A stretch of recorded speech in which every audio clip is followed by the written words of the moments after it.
Hello everybody and welcome back to another day. On today's video, we're going to be talking about Hogwarts Legacy.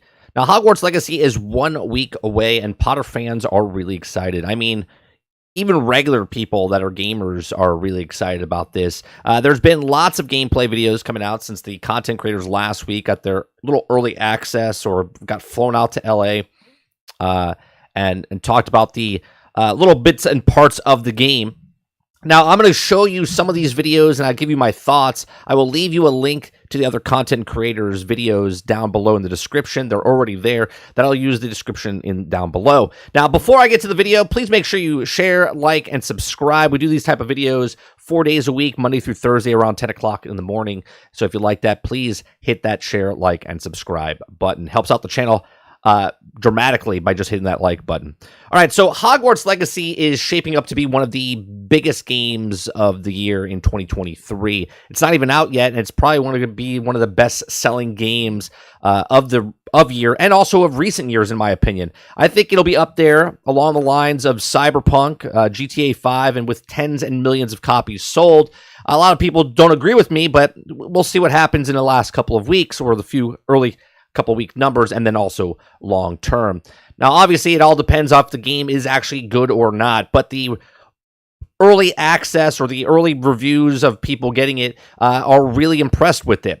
Now, there are a couple of things that are a little kind of dodgy, but we'll go over that in just a second. Now, Hogwarts Legacy is looking to be a massive map and world to explore. I mean, they say there's about 40 hours of actual main story campaign, about 100 hours to 120 hours of actual, if you try to complete everything. Now, I think as a gamer and not as a Harry Potter fan, you're gonna love like the open world and the amount of detail that's in this game. But if you are a Harry Potter fan, if you're a person that read the books, fan of the books, if you're a fan of the films, that you're gonna get much more fun out of all the little Easter eggs and little nods of the hat to like the films and whatnot. And I think those people are going to get more enjoyment. Not to say that they're not going to have any enjoyment for the other people that are not Harry Potter fans. Now, I'm kind of jealous because I'm a fan of the films, but I haven't seen the films in a really long time, and I'm not a diehard fan. So what I might do is, like, this week, I might binge watch, like, all the films, like, one a day for the next couple days, because before next week, I don't want to be the person that's like, I don't know what that is. Right? I don't know what that is. So if I go watch the films, binge watch the films, then I'll come back and I'll be like, oh, that's from, episode 1. That's the place from episode, I might do that. Maybe you guys should do that as well, right? So now from all the videos that I've watched, I have to say bravo to the attention to detail. You guys know I give credit where credit's due, and Mass Effect to me, or Mass Effect's good detail, but Massive with the Division 1 and Division 2, I always say that the attention to detail in that game is just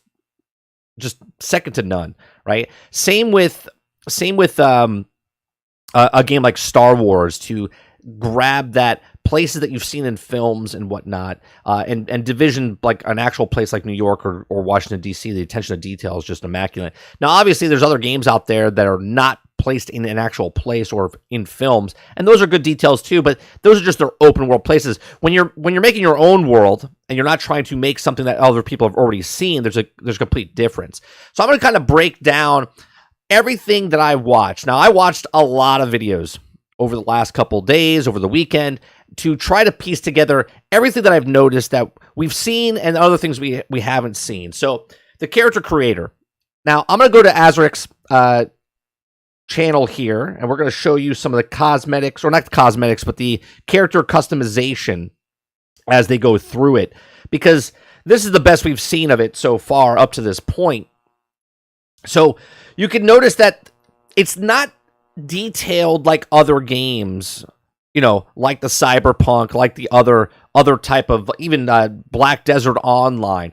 There's a lot of detail as far as presets and what you can do, and you can put them with different markers and change the color of their eyes and whatnot, but you're not going to be able to create like an obese one and a real skinny one. You know what I mean? It's average people, average kids, from all different races and colors that you can pick from, all different kind of hairstyles, and you can change your hairstyle and stuff after, like in Hogsmeade, and I believe in not in the Hogwarts, but in Hogsmeade, you can go and actually get a haircut or change your stuff. But I think once you click the character you are, you can't change your character. You are that character for the rest of the story. So, but there's plenty of different options, different voices and stuff that you can pick from. Now, as far as there's one voice for male, one voice for female, but there's also a pitch. I think you can make the different pitches, like 5 different pitches per thing. So again, there's a decent amount of cosmetics as far as character customization. You'll unlock more cosmetics as you go throughout the actual campaign. Now, we talk about the performance of the actual game. Your Raptor has a video, and he talks about, and I just want to bring this up and just show you real quick. This is from Your Raptor's video. This is a 30 frame and 60 frame, and when you look at this, you can see the detail difference, right? And I'll play this a little bit. This is the 60 frame. It's a more smooth complexion up there. You can really see the detail of the actual person. I wish they had a side-by-side comparison of the same character, but they don't. But as you go through, let me get to the actual spot where he brings up the performance. Okay, so there you go. You can see the actual, a little bit of a side-by-side comparison of the same character that's in the game at 30 frames per second and 60 frames per second. Now, obviously, if you are playing on the PlayStation 5 or you're playing on the Xbox Series S or X, there are 2 options. You can do the performance mode or the high fidelity mode. And if you do the performance mode, you're going to only be able to play at 30 frames per second. I actually might choose this over the 60 frames per second. I know people were like, how dare you, 30? How dare you pick 30 frames over 60 frames? But if you look at the attention to detail, when he has this shot where he's indoors, and you can see the dramatic difference. Now, I'm a person that, look, I like the 60 frames per second, but he also makes a point. Like, obviously, I don't care if I play 30 or 60 frames. I'll play a game wherever I have to play and when I have to play it at. I might choose 30 frames because it's a lot more detail, and the actual load times. They were talking about the load times in the actual game when he's going through a door. At 60 frames, they were waiting quite a bit over the 30 frames. Now, you can see the difference of, look at the shadows compared to the shadows here. Same area where the light's shining through the window, all right? And you see the difference between this, and you can see all the shadows, right? The actual shadows. This is at 30 frames per second. And then you go to here, and you can see no shadows. Everything's kind of just smooth over, kind of bland type of stuff, but it runs smoother, right? So it all depends on what you want as the gamer. Your Rapper even says, if you don't know what you're missing, if you've never had a 60 frame and you never played 60 frames per second, you won't know you're missing it.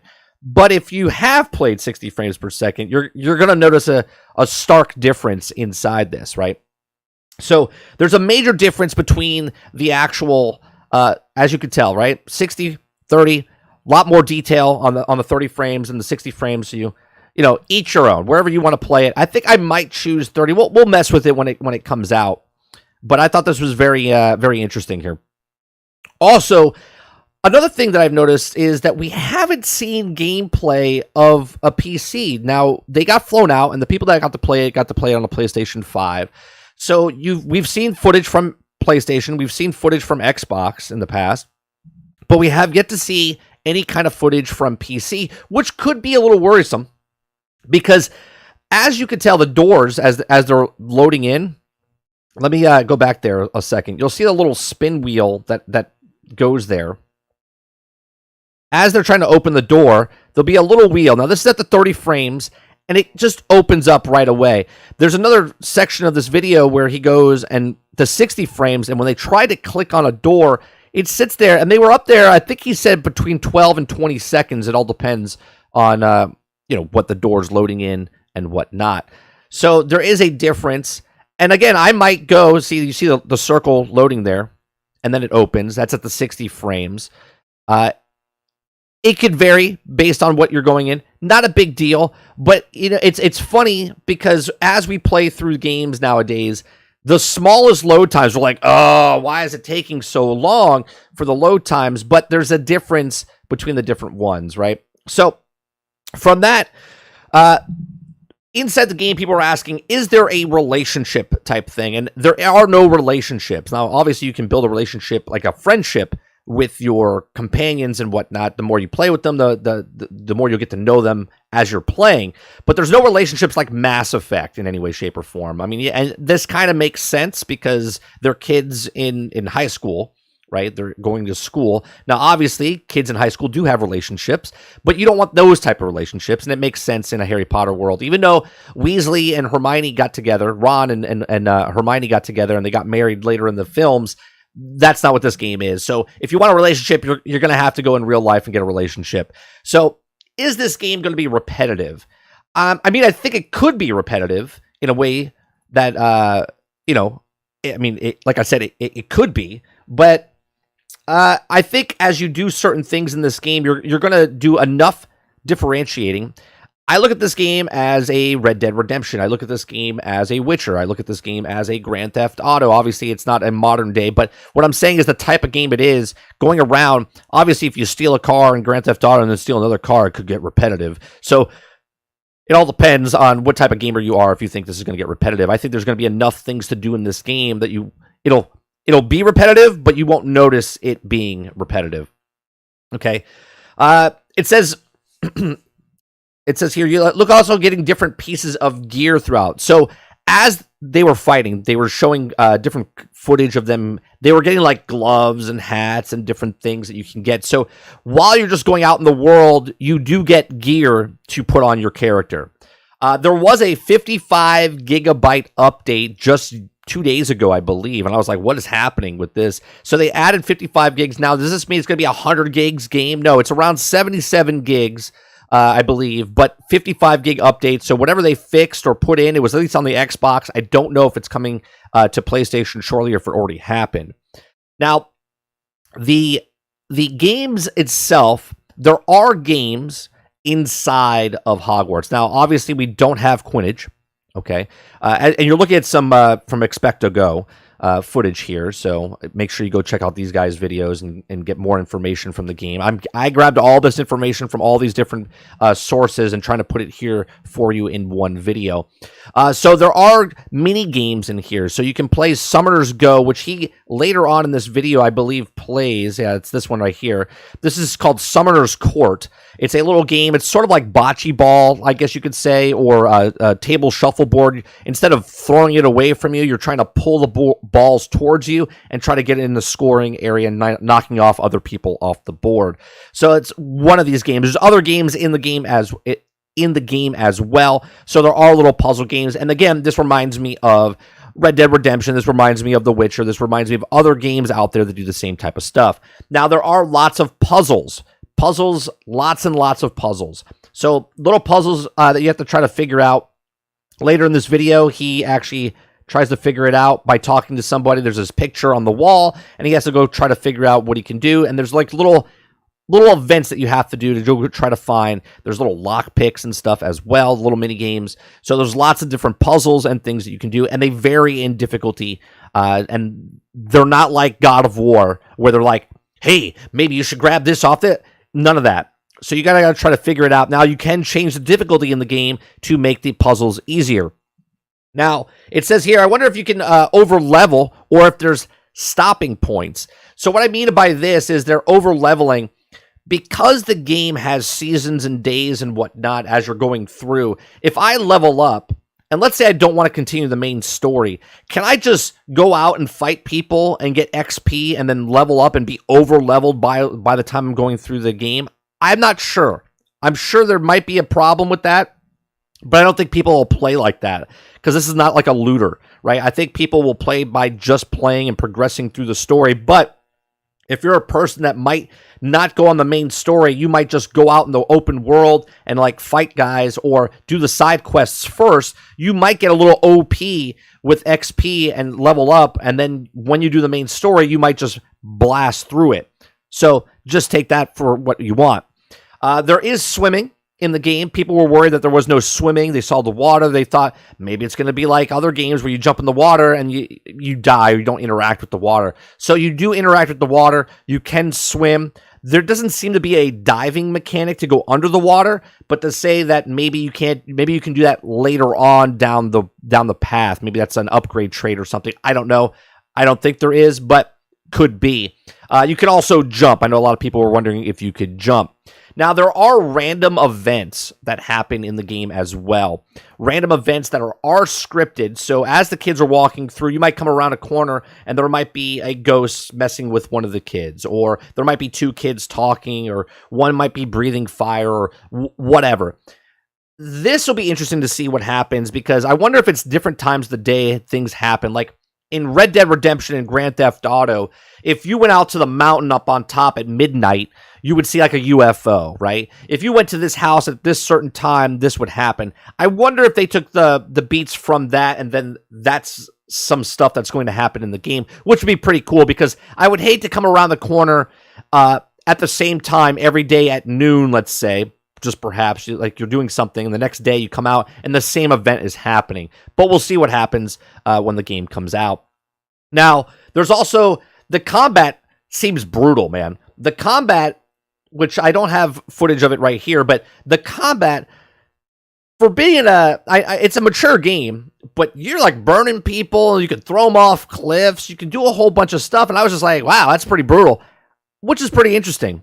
You could also be bad, but I don't think you could be bad like Voldemort bad. You could be bad by like burning people and throwing them off the cliff if you want and stuff like that, but I don't think you could actually be bad. Like at the end of the game, when said and done, I don't think you could be an evil character, but maybe you guys know more. Maybe you've heard some other people talking about it. I haven't heard that. Another cool thing in this is weather. There's rain, snow, sun, there's seasons, all 4 seasons, and there's day-night cycles.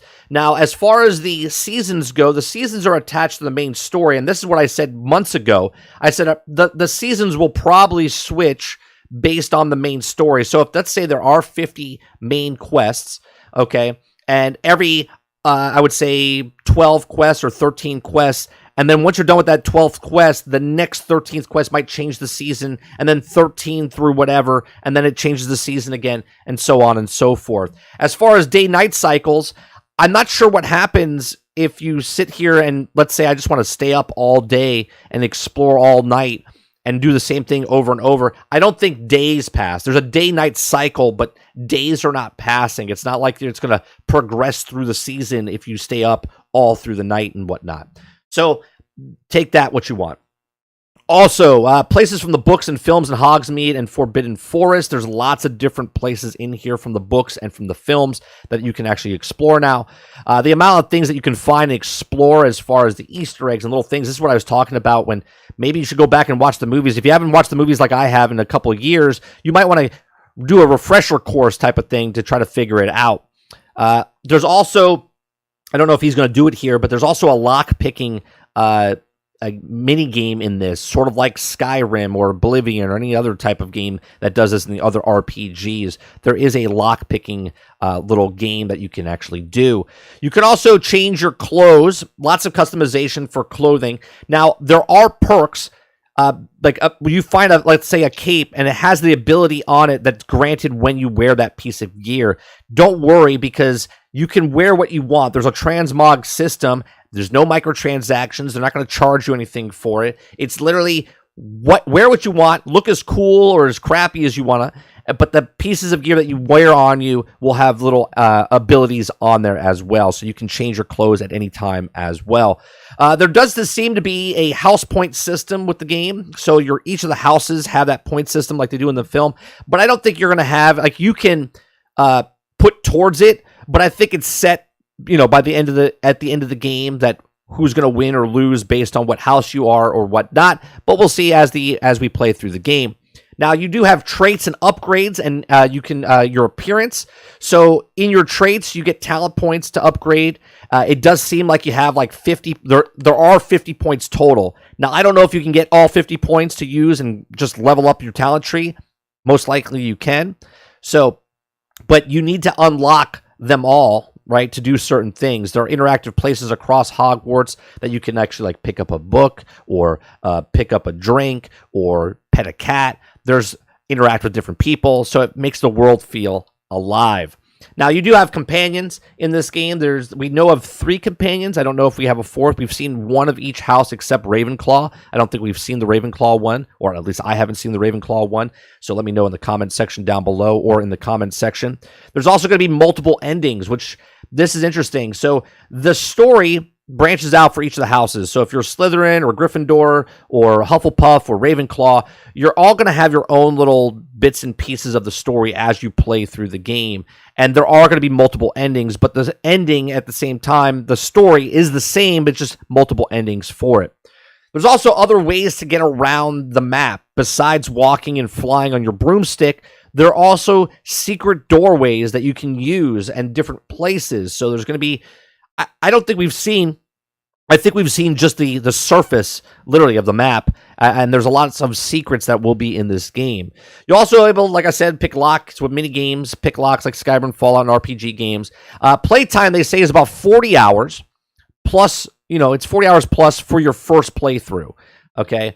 Now, if you do everything, it's about 100 hours plus, if not even more. Now, the director of the game said he did it in 80 hours, doing 100%. Now, he's the most knowledgeable person and knows everything about the game, and he did it in 80 hours. So I would assume someone that's just going around, I bet you I could spend 10 hours just exploring. So it'll vary on mileage based on whatever you are. Now, there are 150 quests total in the game, 50 of which are the main story, and 100 quests are for side quests. So that's pretty cool.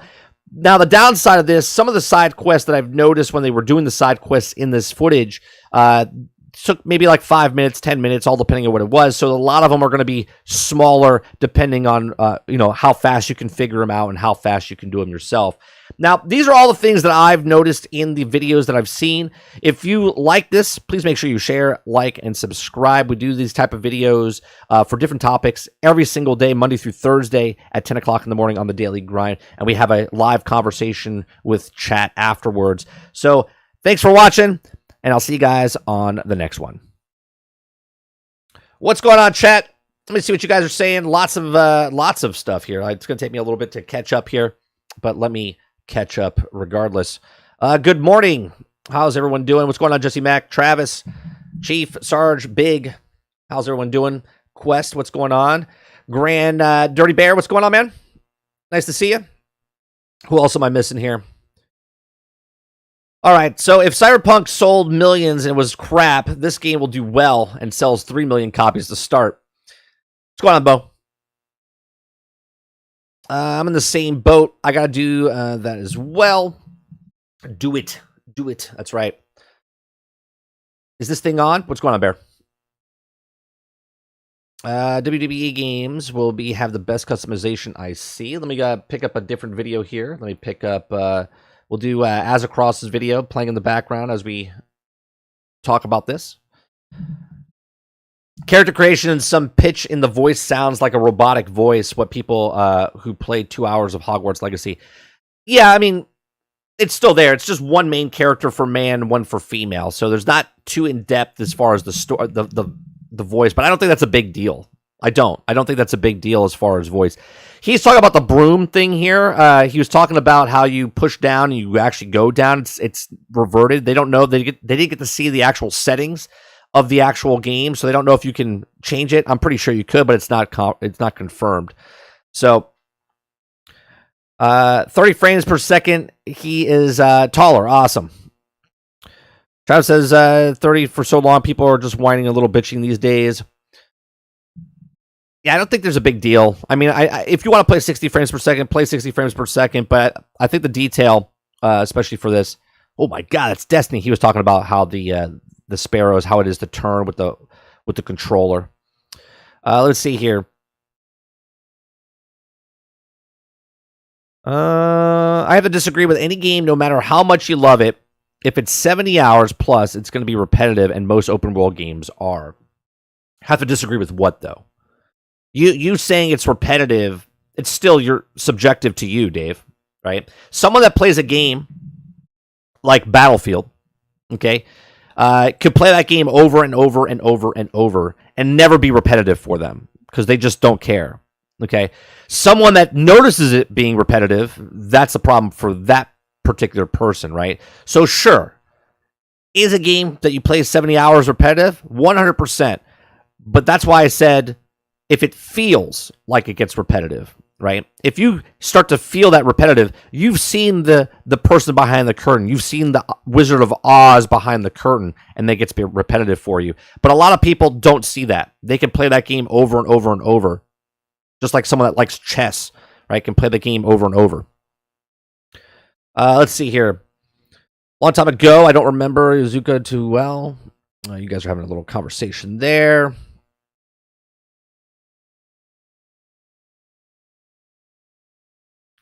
Ravenclaw's the best house, just a fact. Again, subjective. I don't have any house. The app picked a house for me based on the personality I am. So I'm in Hufflepuff for my first playthrough, at least.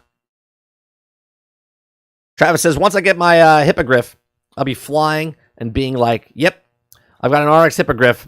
I'm superior to others. So which game do you think will be bigger games this year? Hogwarts Legacy or Spider-Man 2? Oh, that's easy, Travis. A bigger game would be Hogwarts because Spider-Man 2 is literally only on the PlayStation 5.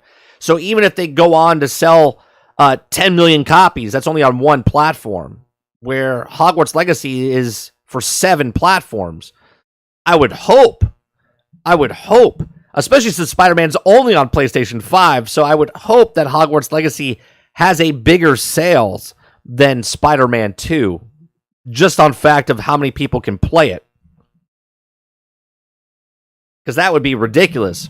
I mean, if I'm not mistaken, I think the first Spider-Man and then the second Spider-Man sold, I think 5 million the first couple months, and then went on to sell like 8 million copies. I think total it sold like 13 million copies, and it might be even 20 now, but we're talking from 2018 to now, right? I think this could potentially make 10 million, which is half of what that made in 4 years, 5 years. They could do that in just opening day, right? We'll see.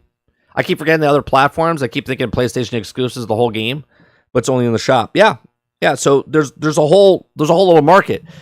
Problem I see with the little hesitant of the doors opening and the load times on the PlayStation and the Xbox and the PC based on the 60 frames, 30 frames. I think this is the reason that PlayStation 4 and Xbox One got delayed for 2 months.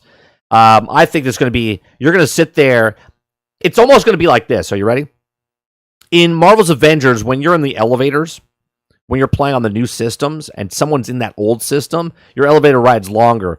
If you don't have anybody that's in the older systems, your ass was in that elevator for like 3 seconds so fast that the characters didn't even like banter back and forth with each other. Now, if you're on PlayStation 4, okay, or Xbox One and you're playing on the old system, then the problem there is that you would sit there for 20 minutes, or not 20 minutes, 20 seconds to 2 minutes, really. So I think that's what's going to happen in Hogwarts Legacy. I think Hogwarts Legacy is going to have this problem on PlayStation 4 and Xbox Ones that when you're trying to open up a door, you're going to be running up to a door, and then you're going to touch the door, and then you're going to sit there. You're going to sit there. And you're going to sit there. Okay? And then the door opens.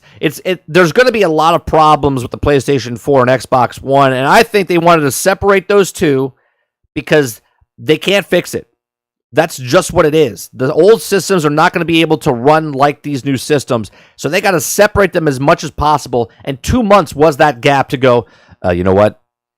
2 months from now, people will forget. They'll be done with the game. They'll say it's such a good game over on these platforms that PlayStation 4 and Xbox One, even if it does come out bad and people start giving it bad reviews, we've already made our sales and whatnot for that. And then people go, oh man, it's really good on this system. We'll just upgrade. Right? I think that's the actual trait that they actually did. It's always funny to me that people complain about 30 frames per second. I mean, Symphony of the Night is better than anything we got nowadays, and it ran at like 10 frames per second. I think Raptor makes a good point in his video, right? He says if you've never played 60 frames per second, you've never played, which is a ton of people that have never played 60 frames per second, okay? You don't know what you're missing. You won't know what you're missing because you've never played it. And I've said this again with people that don't have 4K TVs or don't have 1080p TVs and they're just watching 720p. They don't know what they're missing because they don't know about it, right? They know it exists and they're like, oh, how good is 4K? They don't realize it until they compare it one by one side and go, oh, if you just play a game at 30 frames per second, you'll be fine with it. But if you're a person in this argument that goes, no way I can play 30 frames per second, that's because you've seen the land in front of you. You're like, man, that grass is greener on the other side. You've played 60 frames per second, so you know the difference. Once you go 60, you don't want to go back for a lot of people. They're just like, I can't do it. But which is funny to me because they did it before. The only thing I have in common with that is I can't go back and play an old school game. And not because of the frame rate, because of the graphics. Some of the graphics are so like, I'm like, oh man, I can't. My brain's like, no, I can't do it. Okay. And I understand where people are coming from when they're like 60 frames per second, right? But there's two different arguments about the 30-60. There's the people that go, I can't play 30 frames, which is like, well, you did. You did it for years. You did it for tons of years. And then there's the people that complain about it because they're saying, no, all games nowadays should be 60 frames per second because that's what they told us. I understand that argument as well. But if you have 30 frames per second and you didn't know anything about 60 frames per second, you would have no issues with it. None. You wouldn't because you don't know you're missing it. But once you've played 60 frames per second, you're like, yeah, it's hard to go back. But I'll tell you, between the difference between the 60 frames and 30 frames is like stark. You know what I mean? It's stark night and day. Let me go back to Raptor here. Is this the new gameplay? Is this the 30 frames? Huge difference between gameplay modes. Yeah. Right? You can see the lighting difference, the change. Okay? You can see the huge difference in the gameplay. Now, obviously, I rather, in a world like this anyway, in a single-player game, I rather be immersed in the game where the light looks like it's shining through and it looks like actual light coming through the window, not like this blur. But if you want to run faster and the frames to be smoother and whatnot, this is why there's a difference, right? You can run it at high fidelity or you can run it at performance. Let me see here. Spider-Man 2 marketing has started over at PlayStation. There'll be a YouTube channel. Yeah. They've already did a commercial. It was in Australia, and it says it comes out in spring, and people are losing their mind because they think it's coming out in springtime here. Well, I hate to break it to you. Springtime in Australia is winter here, so you have to wait. It's winter here, right? So in their time is going to be springtime. Is I think in was it October, November? Isn't it not in Australia? I know I have some Aussies that watch, so let me know. As someone who's played 30 frames and 60 frames, it doesn't matter to me. Gotham Knights is at 30 frames, still better than Elden Ring at 60, in my opinion. Frames per second doesn't matter if you don't like the game in the quest. Yeah, I personally, Travis, I have no issue. Now, I also have no issue with people complaining about it, as far as, but there's like this battle going on of, I mean, look at it. Look at the difference, right? Look at the difference of the lighting that comes through. I would look at this as like HDR. HDR a couple years ago was like this big thing in the camera industry because when you take a picture, it like takes the blacks and makes them blacker and this and the white, and it kind of blends them all together. Give it a more high dynamic range. So if you want to mess with it afterwards, you can make it black, darker or lighter or whatnot. It gives you like this flat overcoat. That's what it looks like with 60 frames per second to me, right? It looks like they just kind of blended over. And if you were like an artist and you were like doing a chalk painting, like some people just do the harsh lines, but other people go back and they take their finger and they start to blend it together, right? That's what 60 frames per second looks to me. And with this, I mean, you can even look at the wall, not even just the light right here shining off the wall. Look at the grout in between where the bricks and stuff are, right? It's such a difference. It's such a difference. Right? Now, obviously, what I might do my first playthrough and do, you know, the 30 frames per second. Just because I want to be immersed the first time I go through. And then if I start noticing something, then I'll be like, yeah, I'll switch it. But then maybe I'll do my second playthrough through 60 frames per second. Personally, I'd rather have the detail. Yeah, see, this is at 60 frames. Look how long it takes the doors to open. Now, I know it doesn't seem like a long time, right? But that's like an eternity, especially when you now used to SSDs and you can just like go through, and some games don't even have like load screens anymore.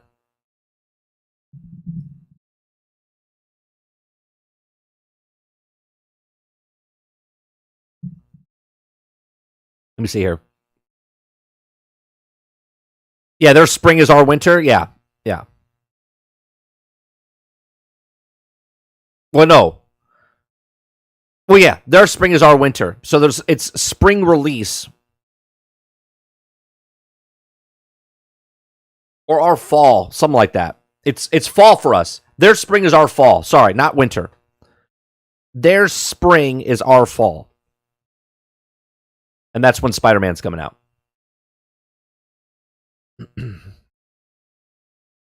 So either they made Dead Space remake way more tense than I remember, or become a wuss in my 31 years of age. I like Dead Space. I played it at a buddy's house. I never owned the game myself. I had a buddy that I would go over his house and play it back in the day. And it was fun. It was fun.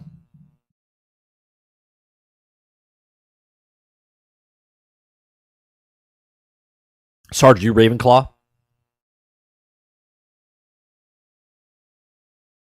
Are you Ravenclaw?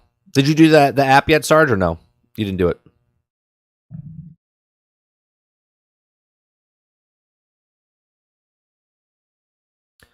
So I'm excited, man. There's lots going on with this game.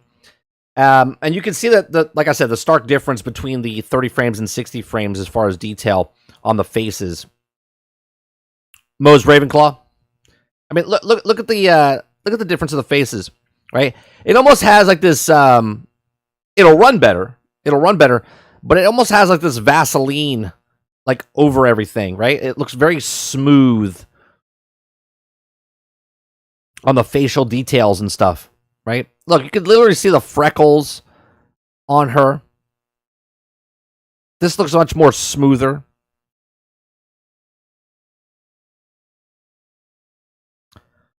The combat 60 frames.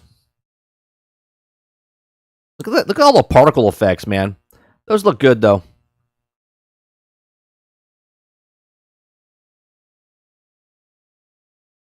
The lighting going in and out. They've really captured that over, and a lot of games recently have that perfect, like when you transition from a outside to inside type thing.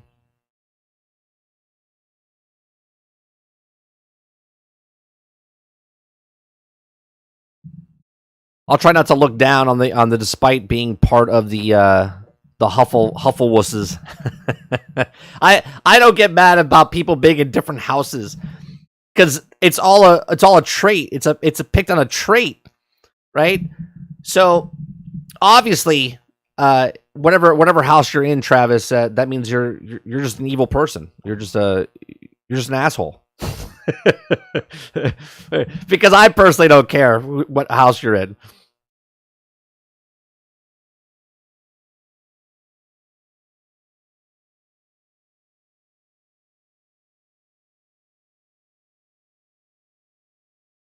Yeah, overall the I think what's going to be interesting is the how it's going to work at the end of the story. And what I mean by that is you're playing through the game. There's different seasons. Okay, well, once you're done playing the game, does that continue on? Or are you done with the game? Like, once you're done with the game, can you continue living in the world, or is it done? Right? It's a single player game. What happens at the end of your story? You know what I mean? Well, you know, you're right. I mean, Hufflepuff is wussy. It's very confused. Yeah, so the traits of each house doesn't matter to me. So I'm not gonna argue like a sports event. I watched Ben Snow. He shows an enemy using fire tornado spell. Have you seen it? Yeah, I have. It literally obliterates you if you don't dodge. So they said that the combat is very brutal, brutal in the fact that the way you take people out, and also if you don't dodge, you get knocked down really fast or get killed really fast. So every time you go into like a mission like this, it's like an instance. Okay, so the open world's different than when you go into the dungeon type of stuff. Okay, and then once you're in the dungeon type of thing, you can do what you want as far as what abilities you can't use the death spells on students, but you can use the death spells on the guys, like the enemies and stuff out in the world. You could also, I forgot to bring this up, as you can tell, there's a stealth build going on here. So you could be a stealth and do a stealth build and go around and do the whole game with the stealth, which is pretty cool.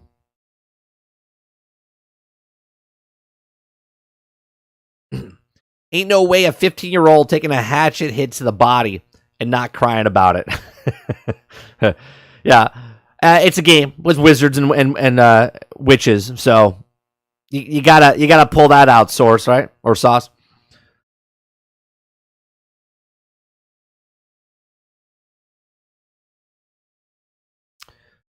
I was playing the role. I'm fine with the houses. All about lore of Ravenclaw are kind of elitist. Yeah, Ravenclaw's elitist. Well, I thought Slytherin was more elitist, aren't they? Than Ravenclaw? I don't know. I'm not like I said. I don't really follow like the whole lore of everything. So going back to my point, I don't know what's going to happen at the end of the game. Like when you're done playing Grand Theft Auto, right? You can just keep playing Grand Theft Auto. You can go out into the world, and then obviously you can go online, but you can just take your characters and just drive around the world and still go in the open world. What's going to happen at the end of this story where you're done with your character, and then whatever season you're in, is that the season you're stuck in? So are you stuck in winter? Are you stuck in summer? Are you stuck, you know what I mean? Like what is that thing that's going to happen at the end of the game? I guess we'll find out in 7 days or a little less than 7 days because people are already reviewing it.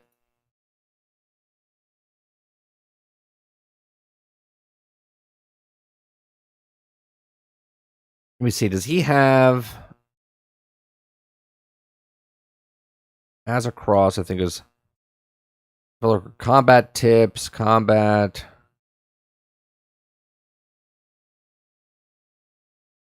Yeah, I'll just let this play again.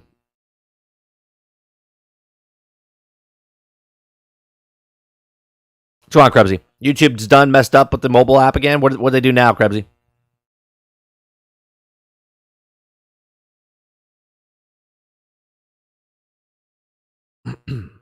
Probably New Game Plus. There is a New Game Plus. Oh, that's true, Jesse. You know what? You did answer it. That's it. There is supposedly it got leaked before that there is a New Game Plus. That would make sense. But again, at the end of New Game Plus, you're still at the same thing though. What happens afterwards? I guess you can do New Game Plus Plus. Oh, you just keep going back. I guess when you're done, you know what? I don't think it's actually a big thing because now that I just think about it, because you said that, Jesse, because you're gonna play through with if you play through like one house, then you're gonna play through another house, then you're gonna play through another house, then you're gonna play. So you'll play through all 4 houses. By that time, if you're going to 100% everything or just play through the main story with all things, seeing the endings for each one, you'll have plenty to do. So you probably won't just live out your life inside Hogwarts. But for those people that don't want to, they want to be like Hufflepuff or they want to be Gryffindor, and they just want to be done with that character and not go play other ones, I wonder if you could just continue in the room of requirements to build up and like collect other beasts and whatnot. You know what I mean? Can't wait to make a mount magically appear out of my box. It's weird that the combat reminds me a little Control like with the flinging boxes and such an opponent. If you watch what's happening when they're fighting, it's brutal, man. They're like flame tossing, you know, like throwing flames at each other. They're taking explosives and smashing people over the head. He's picking people up and slamming them on the ground. It's like man, that's a lot of brutal. It's brutal.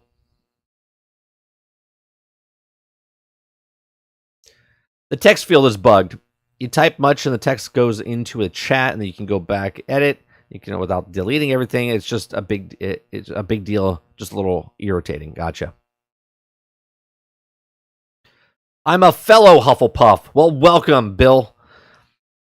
Yeah, I didn't pick. I literally went on the app, answered a couple questions, and I was like, all right, cool, Hufflepuff. And then my niece is in Hufflepuff, so she's excited. Because Uncle Mike is in Hufflepuff. Oh yeah, I've argued for years that while Harry Potter has teens as main characters, it's not meant for teens. Oh yeah.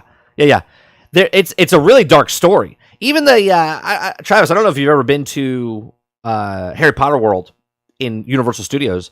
Going on the Harry Potter ride, it's dark. Like it's dark, and I'm not talking about because the lights are off.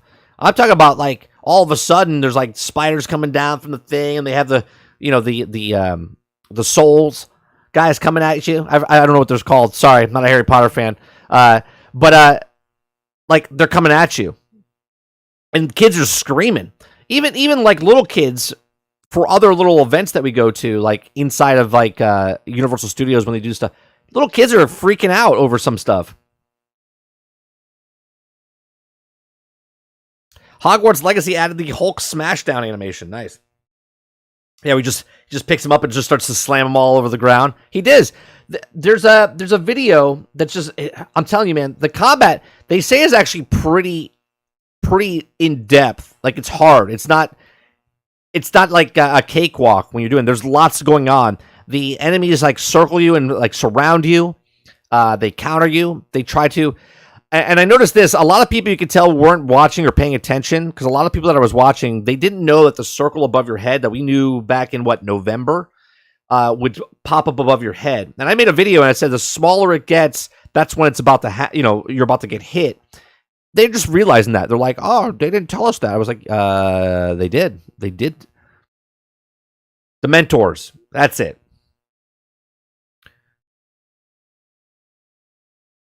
Creature called Death Eaters. I mean, it could. I mean, Freddy Krueger's not friendly. Jason's not friendly, but those are meant for kids. Not the same. They're meant for teenagers. You know what I mean? Now, I'm interested in seeing how this works, right? Like, how do you move this? I don't see how you're unlocking this, right? I'm gonna rewind this for a second. I don't understand the process of what they're doing.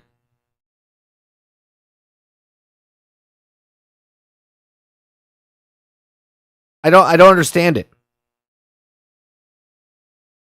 Like, what are you lining up? Like, how do you know it's unlocking?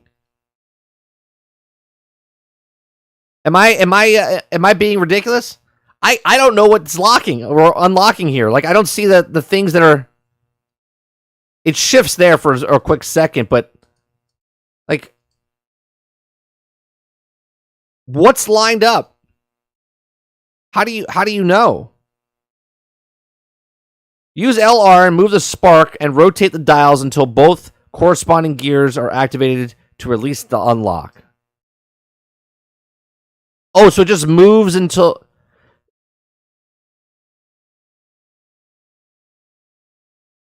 I don't get it, but all right. It has to do with the red and green lights, but I just don't get it. .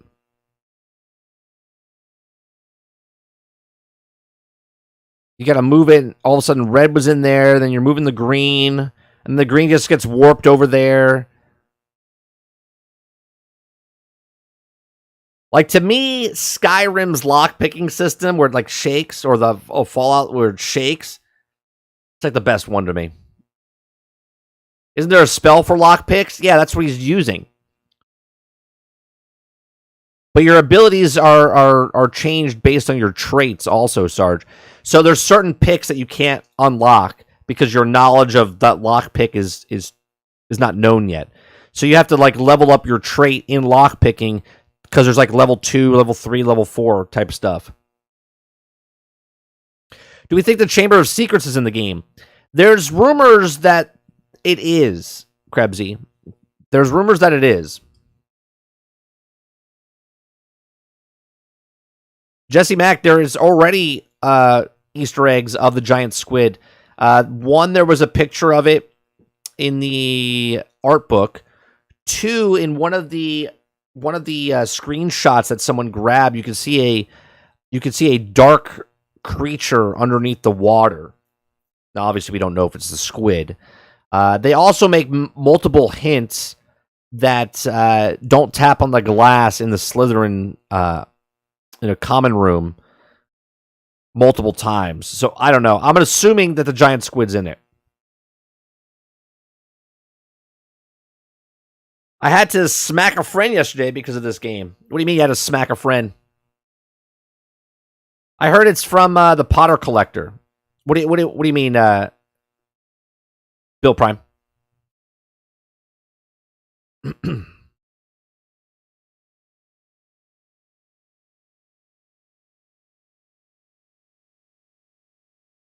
I didn't take the house test yet. I think people might be upset that I might be in their house. I'm gonna guess that I think you would choose Slytherin, Sarge. I think you will choose Slytherin. But I think if you get chosen, like if you do the app and pick the stuff, I think you might be in Ravenclaw.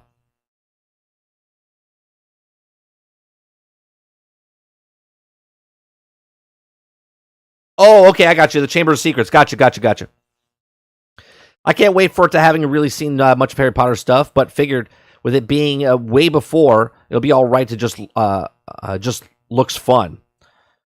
Bought deluxe edition to play early, and I'm gonna. Yeah, I think what's gonna happen. I think it's because it's the 1890 something. I think it's 1892. I think you're gonna see Dumbledore. I think you're gonna see Dumbledore because Dumbledore in the he's over 100 years old, isn't he not? Isn't Dumbledore over 100 years old? I think he is.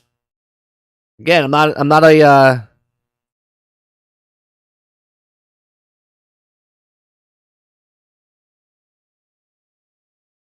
let me see. Yeah. So Dumbledore was about 150 years old. However, on the website, it states that Dumbledore was born in 1881. So he's 11 or 12, and we know he's at the school. So that will be interesting to find because that's the connection point. That's one of the connection points to like Harry Potter itself, along with the castle and other teachers and whatnot. Right. So it'd be very interesting to see if maybe that's one of the companions you get. Maybe you get to become friends with Dumbledore. Maybe something along the lines, and then that makes that little connection.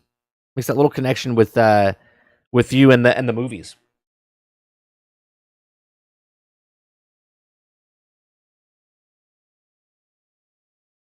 Winzo guy says Slytherin. Travis says he said that he can use the spell to blow girls' clothes off. I said, dude, the teenagers. He goes, right. That's what every teenager would do nowadays. He's not wrong, right? I mean, when we were all teenagers, that's the thought process you would do, right?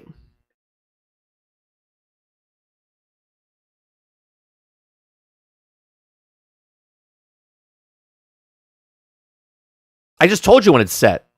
I just told you, Krebsy, it's set in 1892.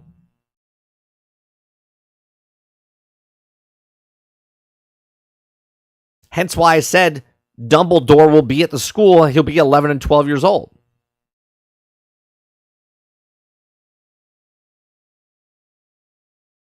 It's brutal, just like a kid's game. Yeah, he was born in 1881. The game takes place in 1892.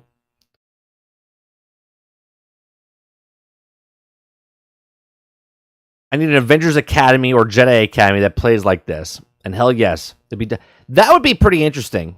That'd be pretty interesting if they make a game sort of like this in the same type of format, but for Marvel or for Star Wars. Yeah, I'm excited. So what we're going to do next week, we're not going to have these shows for the daily grind in the morning. We are literally going to be diving in when we can.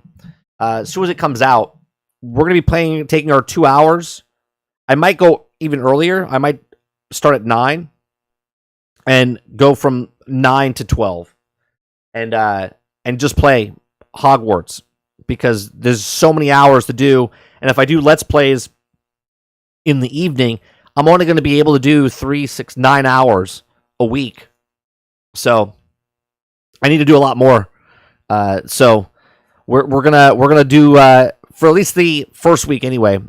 We're gonna do all Harry Potter, Hogwarts Legacy during the morning streams instead of doing the daily grind. Yeah, I'll be doing Hogwarts Legacy when it comes out.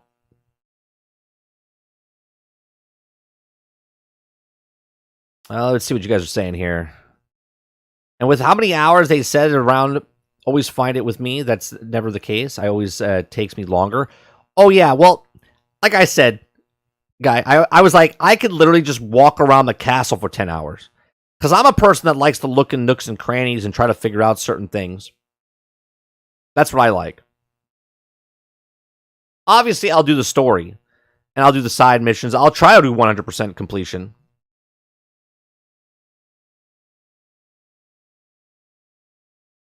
See, I think I might watch the movies before the game.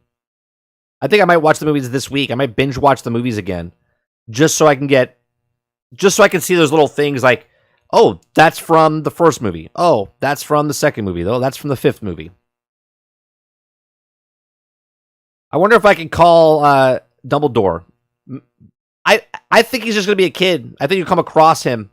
You'll introduce yourself to him. Because at that point, I think you'll be an older student than him.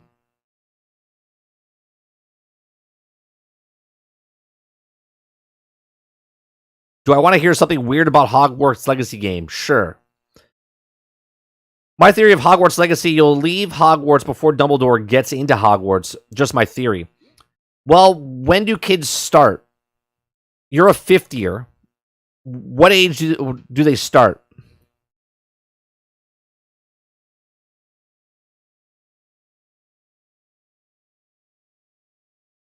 Wizards start at the age of 11.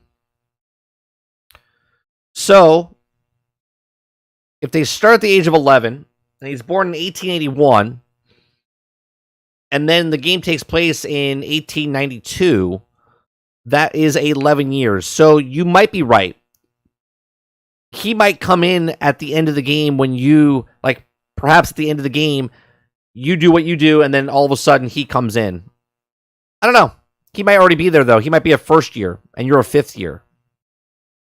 Right? So you're like 16. He's 11. So I ordered the deluxe edition, but some reason I'm not getting it through Amazon until the 13th. So instead of 3 days early, I get mine 3 days late. Well, did you get the digital edition or the physical copy?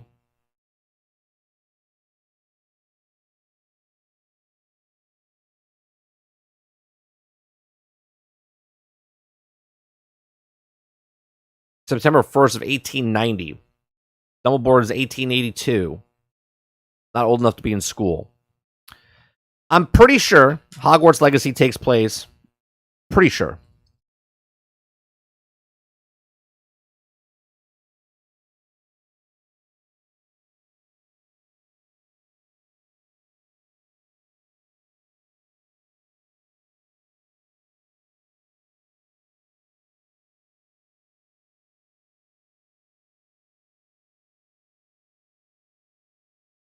Boom, boom, boom, boom. Let's see, 5 days ago. Hogwarts Legacy takes place well before Harry Potter was born, 9 years old in 1890, though it didn't enroll at Hogwarts until 1892. There you go. Will be well before Harry Potter was born, 9 years old in 1890, though he didn't enroll into Hogwarts until 1892. Does that say Dumbledore? No. That is...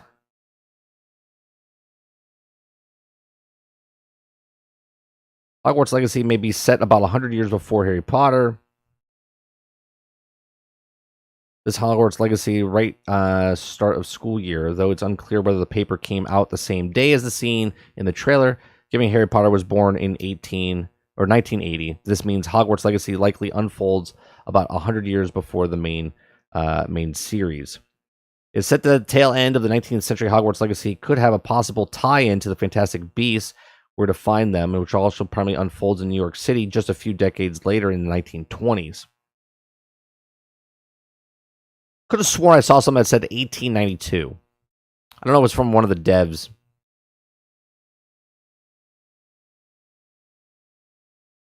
Well, if he's not enrolled yet, then he's not enrolled.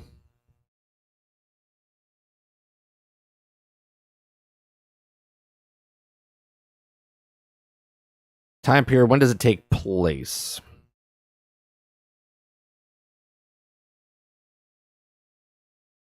Hogwarts Legacy time period, when does it take place in Harry Potter timeline? 1800s. Because there was times that people were saying it was taking place like 200 years before, and there was like, no.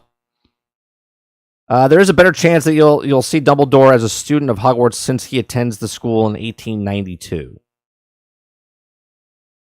Maybe that's what I saw.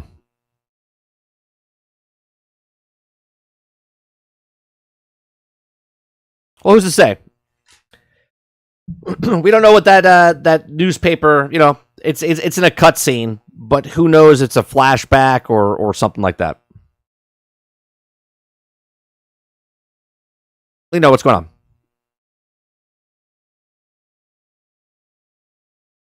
I do have a question about your channel, sir. How long does your membership last? It lasts 1 month. Oh, what's going on, Paladin? No. We still have our channel. We have our channel. Well, I haven't been on Twitch in a while, but we've had our 30 and Still Gaming channel, which is our main channel. And then we just moved over here at the beginning of the year, over on 30 NSG.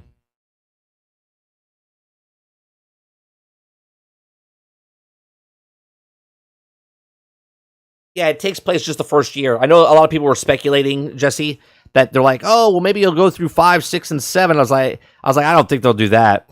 If anything, they'll do a second one, right? They'll do a Hogwarts Legacy 2, and then who knows at the end of this, and then you'll be in your 6th year, and then you'll be in your 7th year. You know what I mean? Like Hogwarts 3, so on and so forth.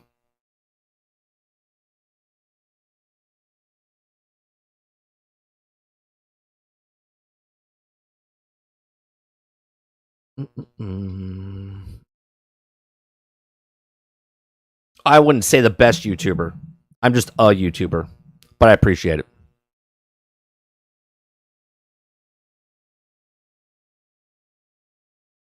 Making you use YouTube?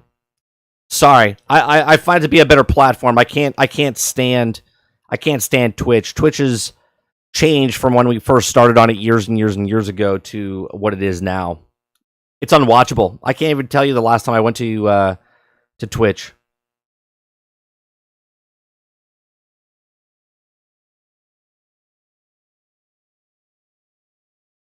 Question is, how did you find me? That's the question.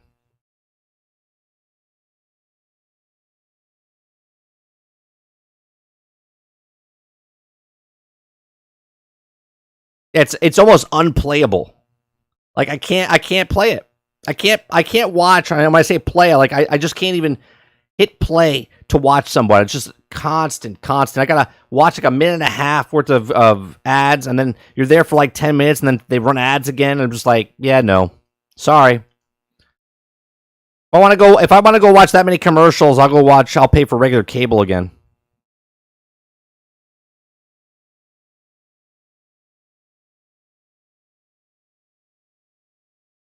No. So I thought I said that in my little video in the beginning. So we don't know if you can dive under. The person said you can't dive under, but they also were doing like a predetermined test, right? So they got thrown into the world at a certain part and then thrown in the world at a certain part. So maybe you can upgrade maybe one of your traits, because we haven't seen the traits like tab for all the things. Maybe there's a trait that says that you can dive underwater, because I do remember someone saying there was a icon over the water that looked like a cave, meaning that you could dive into. Again, these are all hearsay type of things. So I don't think as the people played, you could not dive under the water. You could swim on top of the water. You could swim faster on top of water, but you couldn't do it.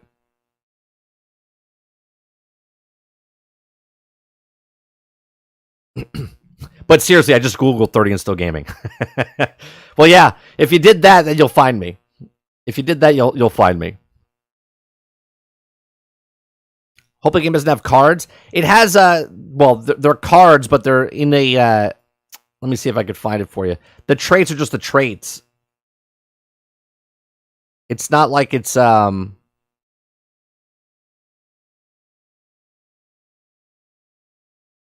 is it? There was a trait section. It just shows the 4 cards.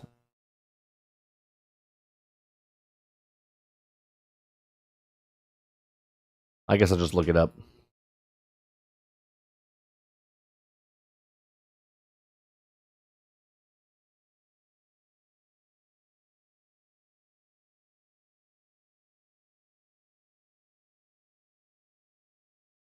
Yeah, it's just this. It's just these cards. It's cards, but they're not cards. So there's 50 points to put towards them.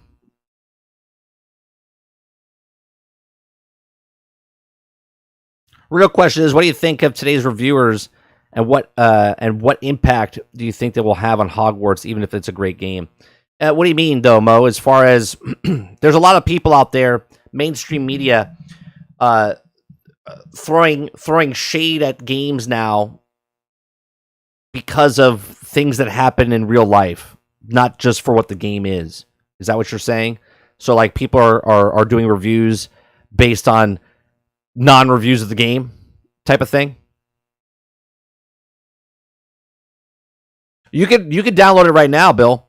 You could preload the game right now. And if you're on Xbox, it's a 55 gigabyte update that just happened like 2 days ago or a day and a half ago. Yes. Yeah, okay. So one, I think it's ridiculous to review something. Like if I hate somebody, right? I'm trying to put an example here.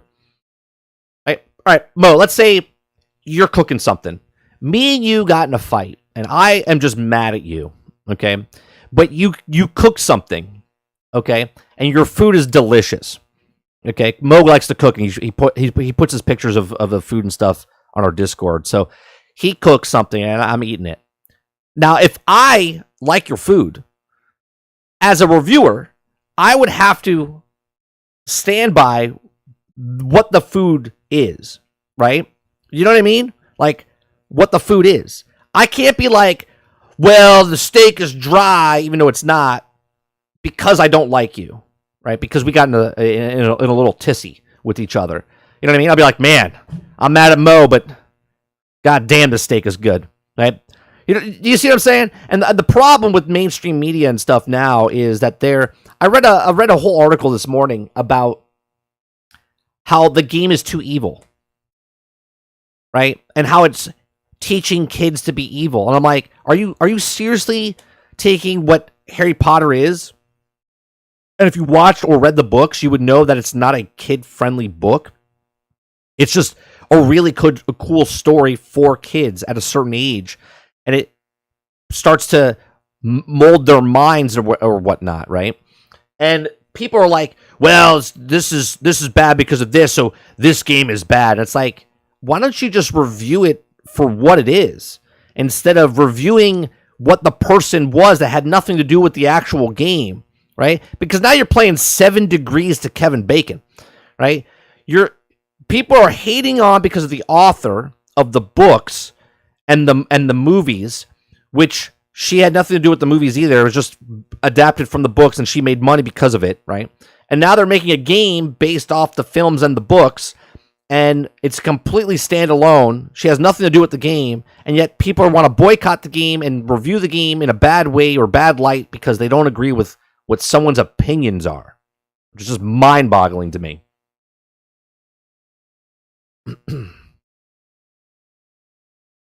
Question, early access release date and time, February 7th midnight or February 6th at midnight. There's rumors going around that says that GameStop is actually going to start letting people buy the game or pick up their copy of the game at 9 Eastern, right? So I don't know where you are or if you pre-ordered from GameStop, but look it up. On the internet, they said that the GameStops might go as early as 9 o'clock the night before. So if you want to get that extra on the 6th at 9 o'clock, you can get it. But I think it's a midnight release, I believe is what it is. Until the standard reviewing of a game, it doesn't listen to reviews at all because it's all opinion without reason. Right. And this is one of the reasons I don't give reviews, right? I like listening to other people's reviews. I'll go to about 3 different people, listen to the reviews, and then make my own conscious, decision if I'm interested in the game. Most of the time, I'll just follow a game like I'm doing and go, you know what? I'm going to pick up that game. I'll give you my thoughts on a game, but I'm not going to give you a review.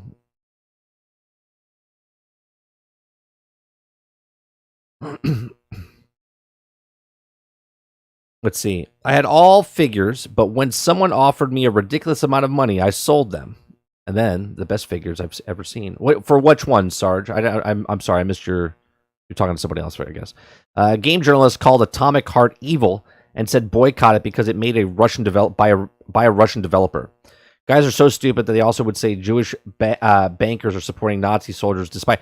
Oh, no, Travis. They're saying that if you play this game, there's articles already written that says if you like this game, that you like punishing Jewish people because the goblins in this game represent Jewish people, right? And I'm just like, bro.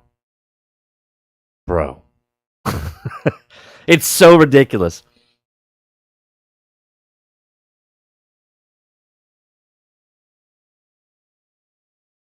Question, can we see Grindelows bad creature in Great Lake Hogwarts perhaps while he's swimming in the Great Lakes? Perhaps. I mean, the attention to detail and the little things that they've done in this game that I've seen a little bit, Jesse, like I said, I'm not a huge Harry Potter fan.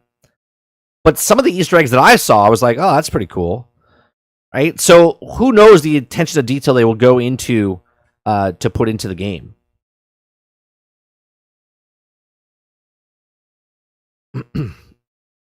Man, my reviews are simple. Either I like it or don't.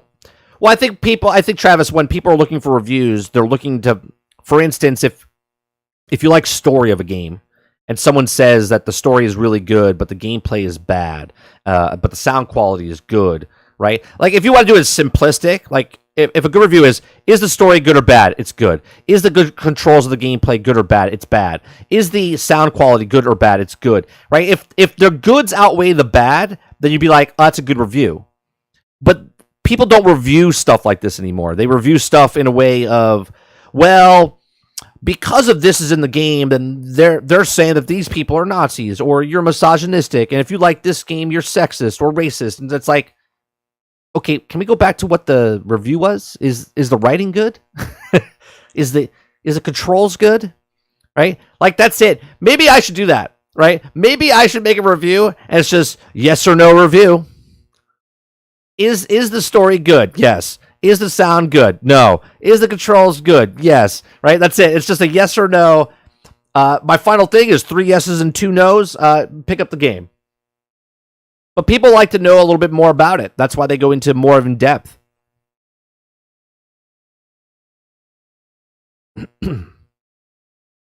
Who is throwing grenades to confuse people? That can't be a real thing, right? No, that's... Are you talking about... Krebsy, are you talking about the the goblins compared to the Jewish people. Yeah, no, that's been a thing. That's a thing. That's a real thing.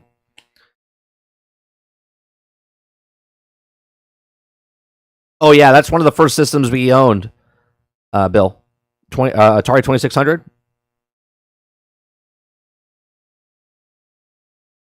But when you have people that say Elden was a 10 and say its story was good, dude, the story was 0 at best. Well, no, there's a different type of. I'll push back on that, Travis. I'll push back on that a little bit. The story is not given as a regular story.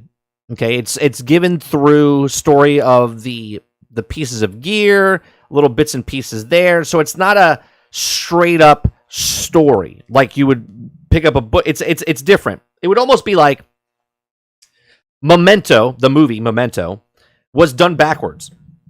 Okay, it's a different type of storytelling device. Still telling a story, but in a completely different way. Because it's different doesn't mean it's a bad film. And a lot of people didn't like that film because of the way it was doing. They were very confused by it. They were because it was different. Elden Ring was just a different way of telling a story.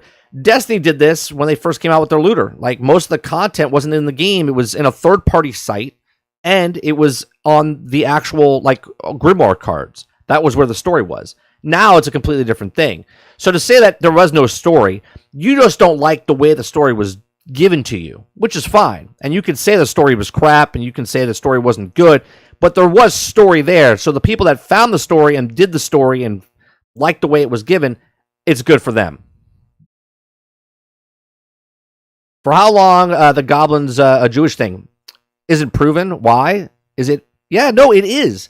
I'm not saying that they are. What I'm saying is there's been people for years that have been talking about how the goblins, like, work in the bank and in thing, they represent Jewish people. I'm like, that's crazy to think. It's a fantasy world. Like, goblins are goblins. Like, werewolves are werewolves. Goblins are goblins. Vampires are vampires. It doesn't matter what fantasy thing you're talking. But people actually believe this stuff when they talk about certain things. They're like, oh, it represents this. And I'm like, that's absurd. It's absurd.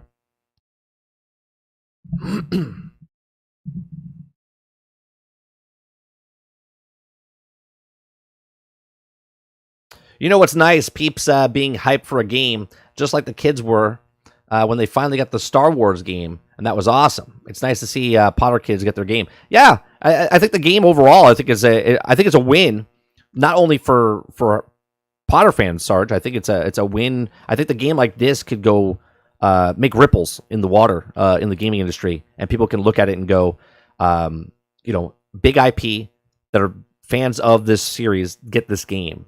What can we do? What other IPs out there that are huge fans bases that we can do a game like this where it's like tender loving care and the attention to detail?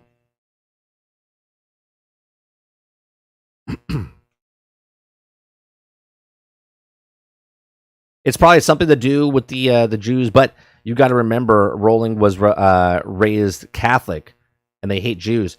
Sure, but to take that, right, and take someone else. Of course, they're pulling from certain things, Travis. Right? Of course, they're pulling from certain things. Right? Obviously, the Stormtroopers and Darth Vader and the Empire is based off of the Nazis.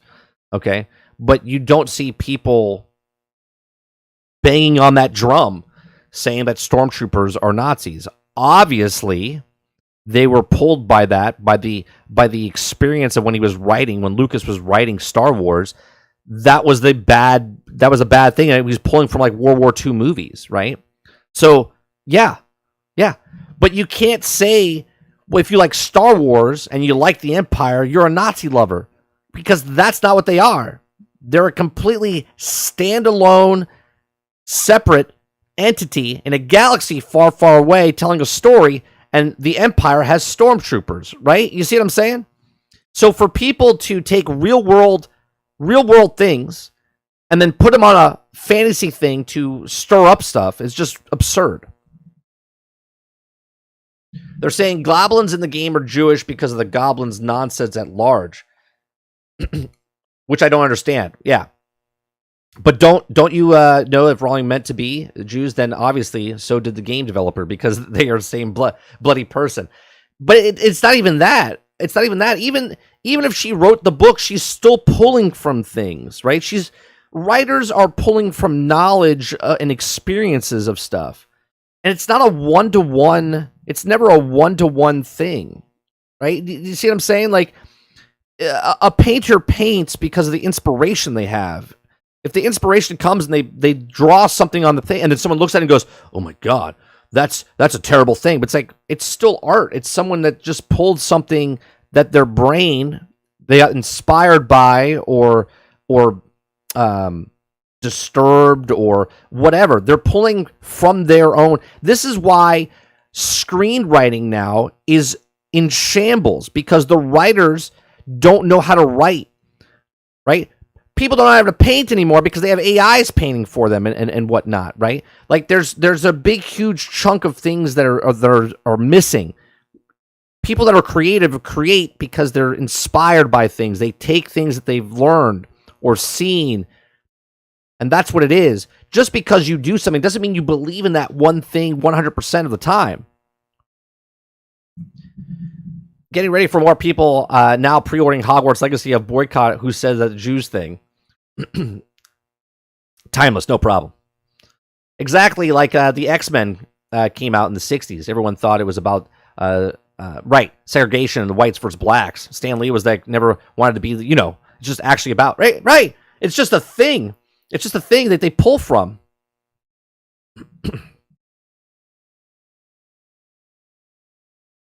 Like, I don't know. I'm never that way. If I like something, I'm gonna play it or read it or watch it. If I don't like something, I'm just gonna not care about it. I'm just not going to. I'm just don't care. Just move on.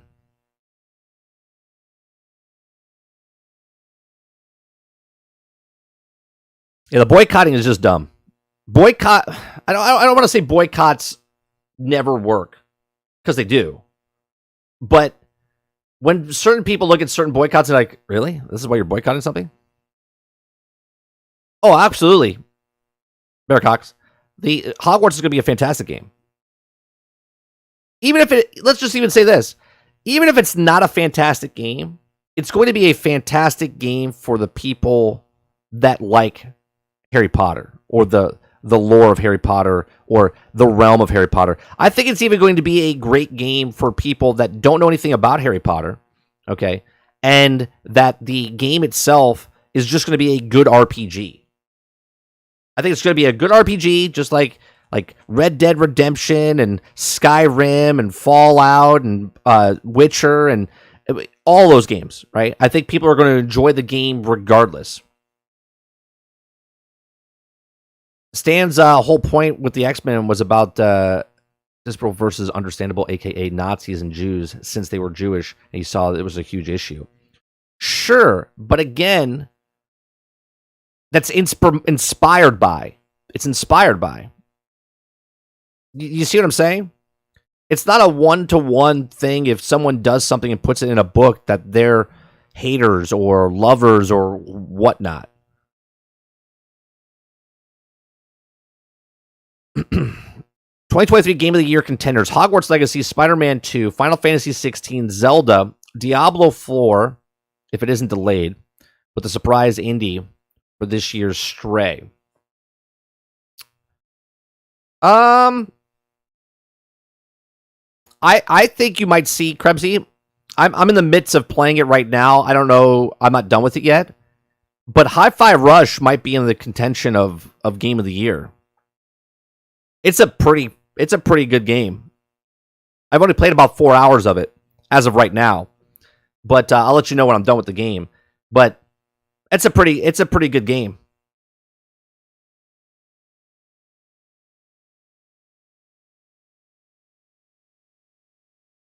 Desirable versus undesirable thing is so stupid. I have nothing against trans people, but don't expect me to give them a medal just because they think they are special.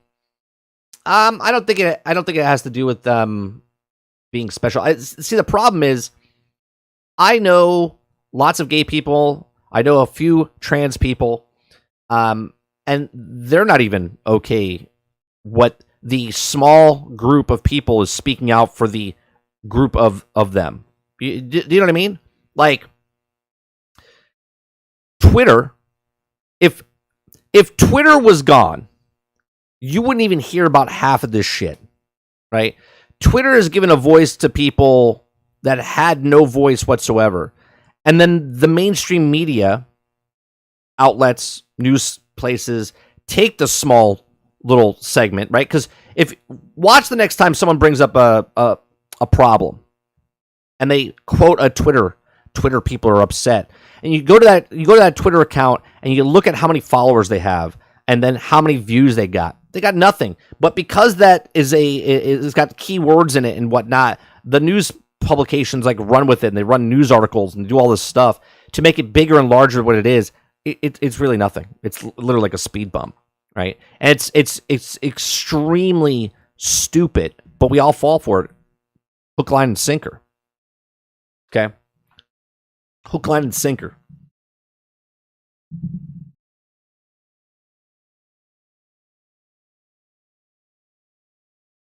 So if I'm fighting on a clock tower and accidentally throw a person off the tower, do I get 10 points to my house or a bonus points as a style? Yeah.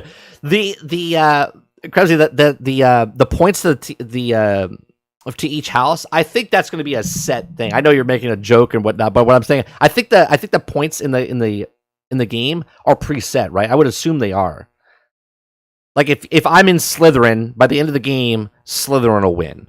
And if I'm in Gryffindor, by the end of the game, Gryffindor will win. It'll just be like a set thing based on what you do. And so I guarantee you there'll be like little quests that you do that'll be point system, and then you get points for it. And as long as you complete the thing, that's what'll happen. But you would get 10 points, I think, if you threw a kid off a tower. 10 points. 10 points for Gryffindor.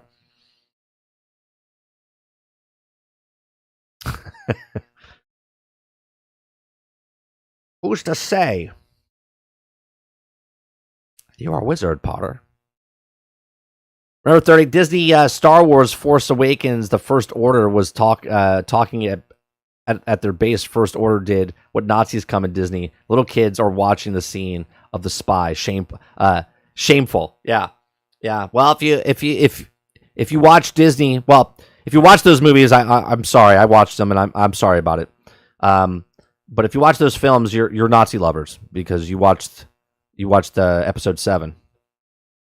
So it's just what it is. Sorry, guys. Sorry. You watched episode 7.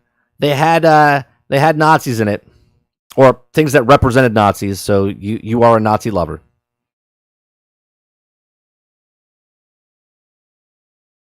Man, I heard you don't get the killing curse until after the main story, but you bet you can curse anyone who speaks to.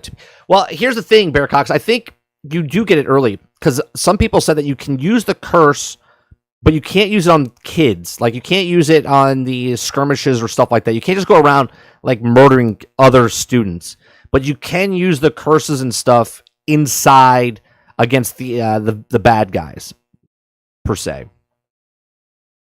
Now, who you view as bad guys or not, I don't know.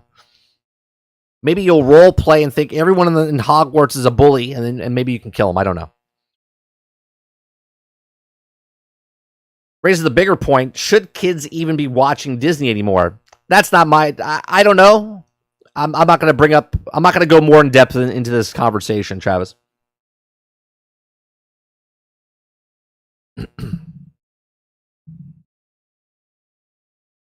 Well, anyone who bumps into me walking into class is going to get it. Yeah. I was thinking about making a character based off of a character in Harry Potter, right? I was like, maybe their parents or their grandparents. I was like, hey, you would be old enough because if their grandparents were like 11 and then they got kids when they were like 20 or 30 and then they had their kids when they were 20 or 30, it would make sense. I was like, maybe I should make a fake role play character of one of the kids, but their parents or their grandparents that were in the school at the time. Gotta get creative and fun with it. What's that? Hello.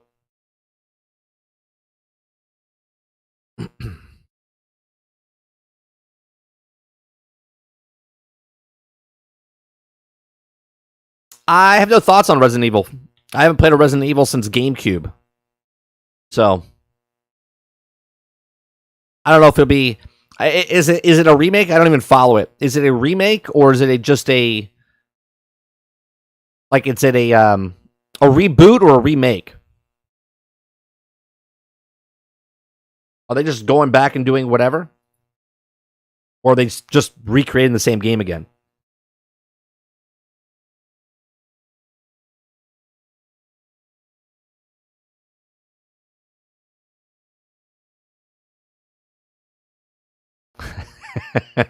Because I saw the post that you posted. Skull and Bones playtesters aren't interested. Yeah, I don't even care. I didn't sign up. I didn't sign up after the conversation we had last week. I wasn't going to. I wasn't going to sign up, but yeah, I can imagine. They're saying it's a remake of 4 with slightly changes like Dead Slave was, or Dead Space. I was like, what the hell is Dead Slave? Dead Space. I don't know if I like what's going on, Benjamin Snow.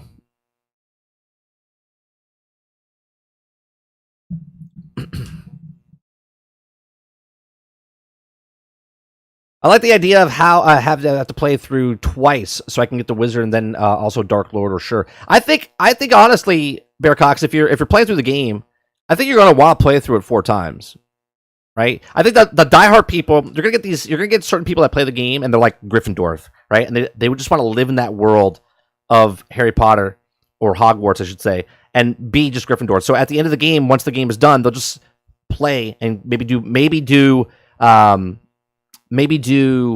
New Game Plus, right, and play it again. And then other people will play it where they play all 4 houses and see the different aspects of the play, of the stories of each of the houses as they go through. I would love to do that, but as a content creator and play so many different games, I don't know if I'll have time to go play all the other houses. So I'm just going to play it once through, and if I obviously get that bug, which I think I will, as far as really liking the game, I might go back and play it again. But it's coming so close to Star Wars Survivor that I don't know if I'll play multiple times in a row before it.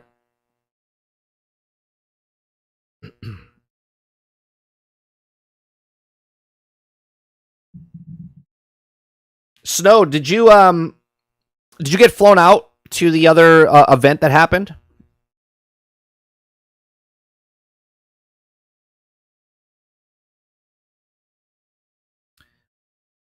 Is there an older game like said Dead Space or Resident Evil 4 I'm okay with, but I'm not shot like The Last of Us. I personally look, they can make all the remakes and there's always going to be people that buy that stuff, Travis, but I'm not interested in that. Like I'm interested like for instance, if they recreated Red Dead and they redid it just as is, just upgraded it graphically, I would be interested in it because I was a Red Dead fan. But I'm not really interested. No, that's the event I'm talking about, the one in LA. Yeah, the one in LA. I'm not really interested in other games. Like if you're interested in that game, then by all means go for it. But I hate all these remakes and redones and reboots of all these different games. I'm old school, dude. I'm old school. I'm 44 years old. I if I didn't play the Mass Effects again. Right, I played Mass Effect 2, which is one of my favorite games of all time. Right, I never played the Legendary one that came out because I was just like, I have these memories and stuff of the other one, and I'm okay with that. I'm okay with that.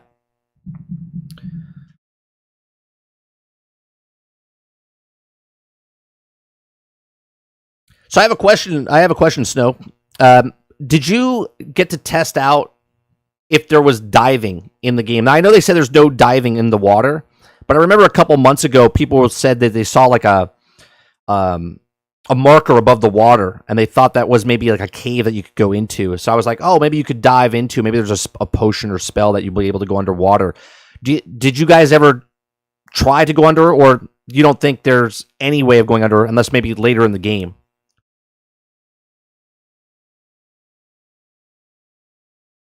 Or maybe you can't say anything. Maybe you can't say anything because I know certain people I watched, Raptor, and then someone else said that you can swim, but there's no diving. And I was like, well, maybe there is diving, but maybe just later on, and maybe they weren't high enough level to go underneath the water or something. Travis says, oh, I agree, but Honest creatively is dead. Why we try to make something new when I can't just get remake? Well, the reason they make things that they already have is because it's easier. It's easier to do for them. It's also already a staple for them to know that this made money for them, so remaking it would make more money for them instead of trying a brand new IP. With how popular Red Dead 2 was, I was disappointed how they got no DLC, much support online, not even zombie DLC. Well, I think, Bearcox, I think the reason for that is because of Red Dead Online, I think is why they didn't get DLCs. Grand Theft Auto 5 was going to have DLCs, like story-wise, but because online was so popular, they just said, why are we going to put money into this when we could just do bare minimum and make a lot of money off the online version? So they tried to copy what they did with Grand Theft Auto 5 for Red Dead 2.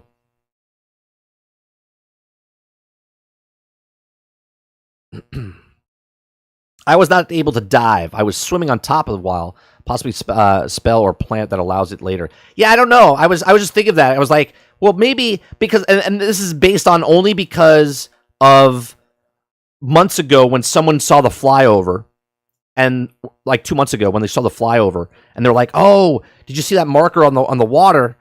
And everyone was like, oh, well, maybe you could dive into water later. And then at that point, we didn't even know you could dive into water. Now you guys went to go play and showed all the stuff.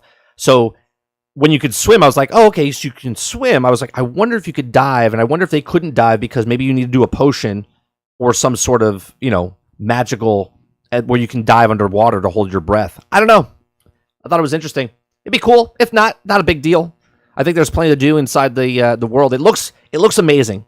I just hope that it comes out and it's, I don't want to say flawless, but I hope we don't get a cyberpunk incident. I hope we don't get a very glitchy section, right? I hope that it comes out and it's smooth as smooth could be, because nobody wants another cyberpunk on their hands. Even though it was good for certain people on PC or whatnot, nobody wants that again.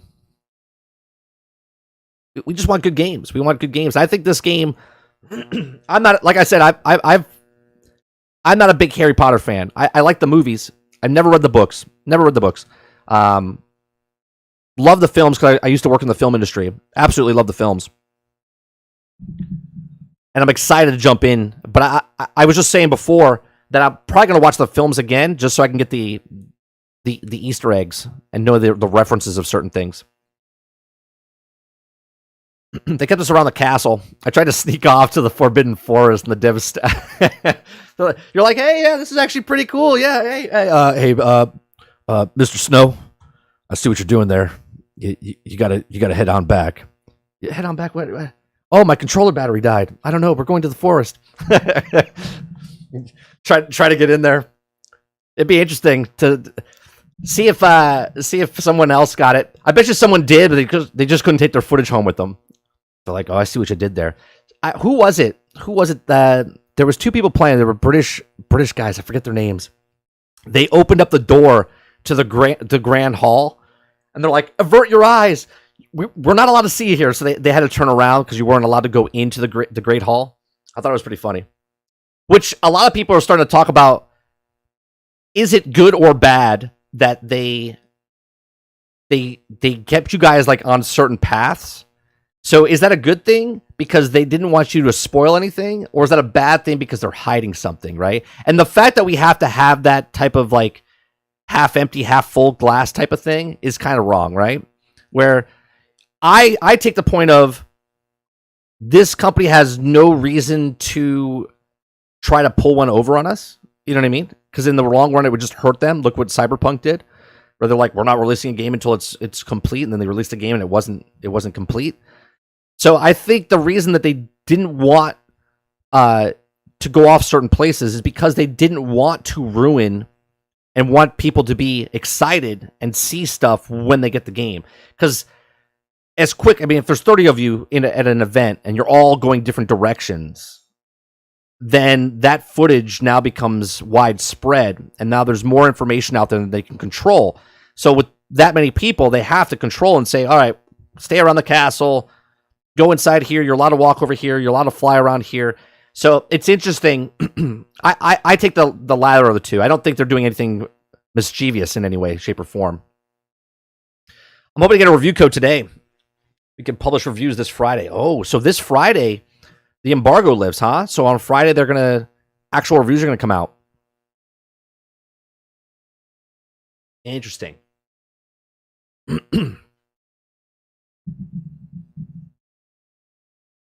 I've seen a couple of your videos, not very many, Snow, but I love that the fact that you took from the first walkthrough that they did, and then you broke down where they were by taking the snapshots of the picture and then mapping out. And I was like, that right there is someone that's a fan, someone that is so into this and ready to go. I was like, that's good. I thought it was brilliant when you did that. I was like, there's always somebody that's just above everybody else. That's just like, yeah, you know what? I'm gonna map out this whole castle. I thought it was brilliant.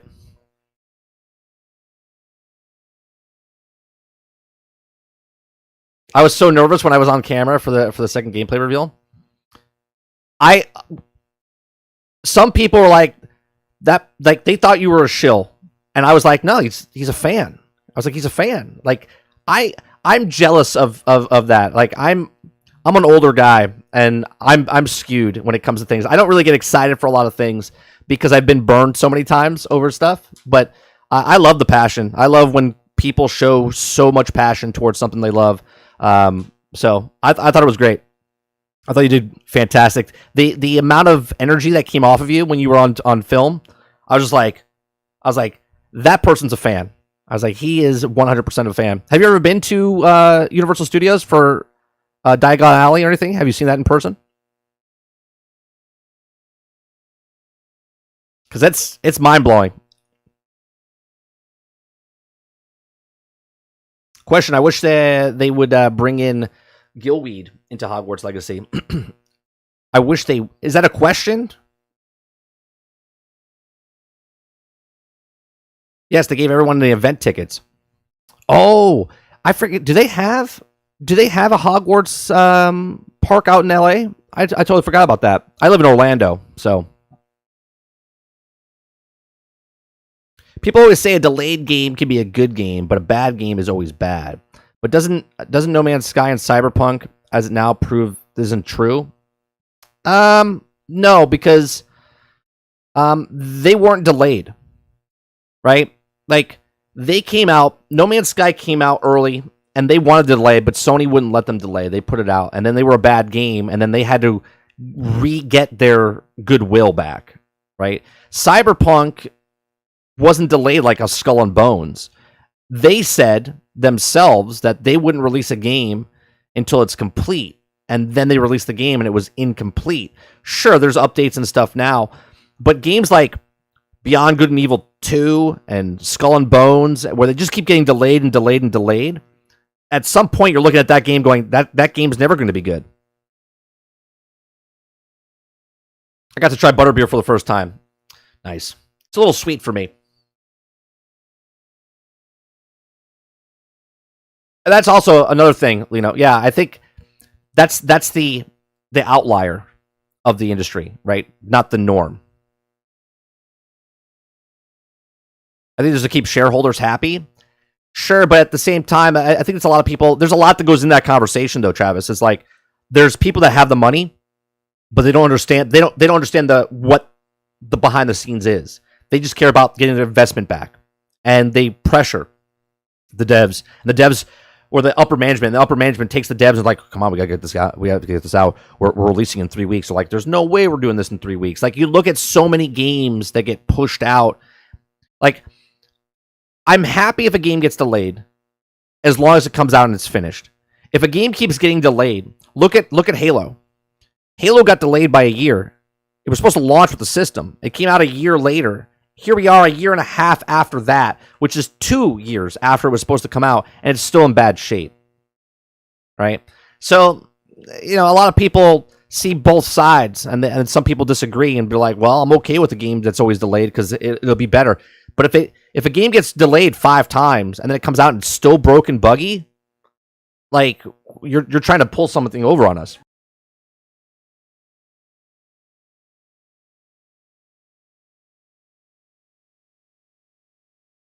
Give me 1 second, guys. Give me 1 second.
All right, sorry about that. Just had my wife comes in and goes, "Do you know how to shut the well off?" And I'm like, "What?" She's like, "Yeah, there's a geyser out in our backyard." And I was like, "Okay." So I got about 10 more minutes, and then I have to go. I had to shut the water off. Yeah. It's good with me, Snow. If anyone has a question, ask Snow. I kind of went over some stuff in the beginning of this stream. Let me see if I have any questions. I'm trying to think of any.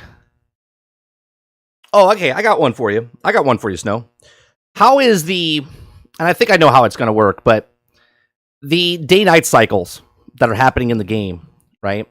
So the day-night cycles that are happening in the game, if I don't do the main story, right? If I don't do the main story, that means the next day just keeps continuing. So the day-night cycle, if I choose to stay up and never go to sleep, day-night cycle happens. The game doesn't progress forward, correct?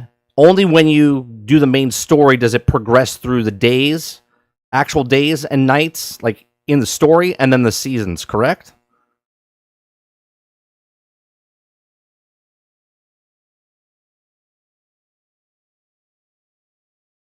Are you saying about day, night, or seasons? No, they're both the same. Like the seasons don't progress towards the main story.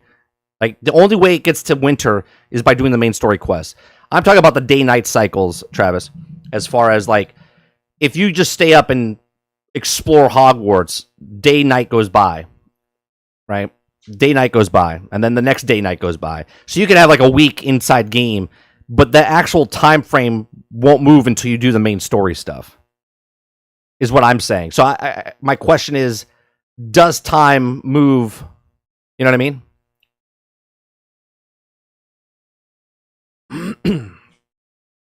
So from the time playing, I'm talking to developers, the day-night goes by unlimited time. Okay, that's what I figured.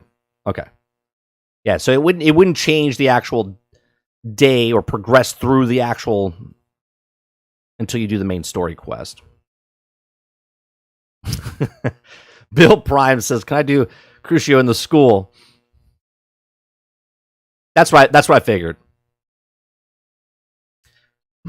He wants to know if he can just bully people and just use the unforgivable curses.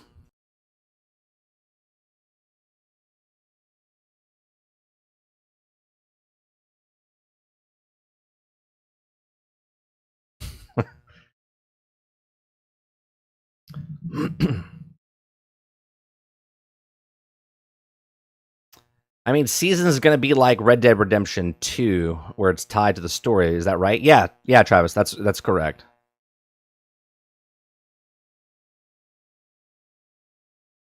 Yeah, see, Bill, he's saying the same thing I said. So I'm giving you good information here. I said, no, you can't do it only on the enemies. I did a lot of research, man. I watched lots of videos of people. Lots of videos of people, lots of information.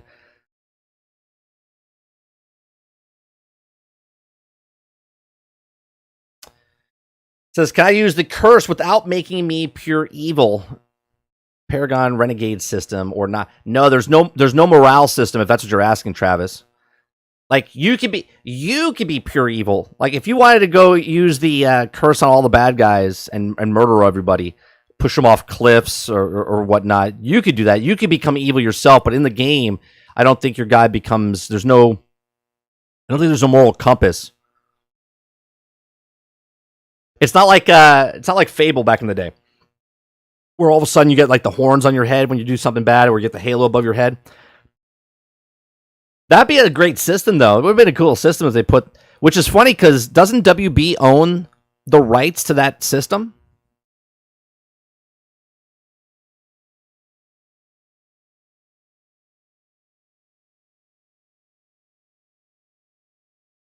I have a question. Do you know how many companions there are in the game? How many companions? We've seen 3. We haven't seen Ravenclaw, have we? I don't think we've seen Ravenclaw. I know they said they had to cut some content.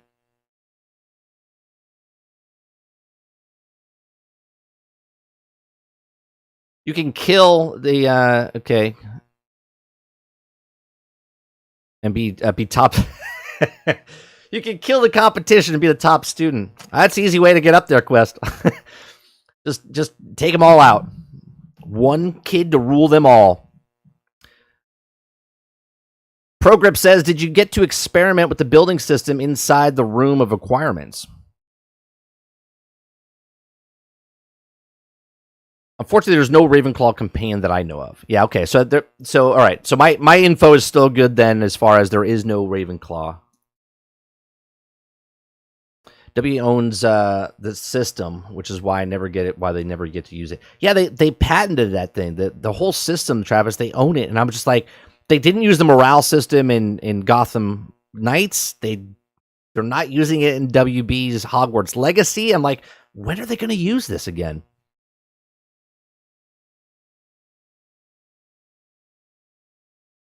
I think the room of requirements is going to be really interesting. I think a lot of people are going to like dive in and play it more like a sim than they're not going to. They're going to play casually, play the storyline, but they're going to dive deep into what the room of requirements is. I see people just playing the game and collecting all the like Pokemon. They're going to collect all the things. They're just going to go out in the world, collect all the animals, and bring them back to their room of requirements.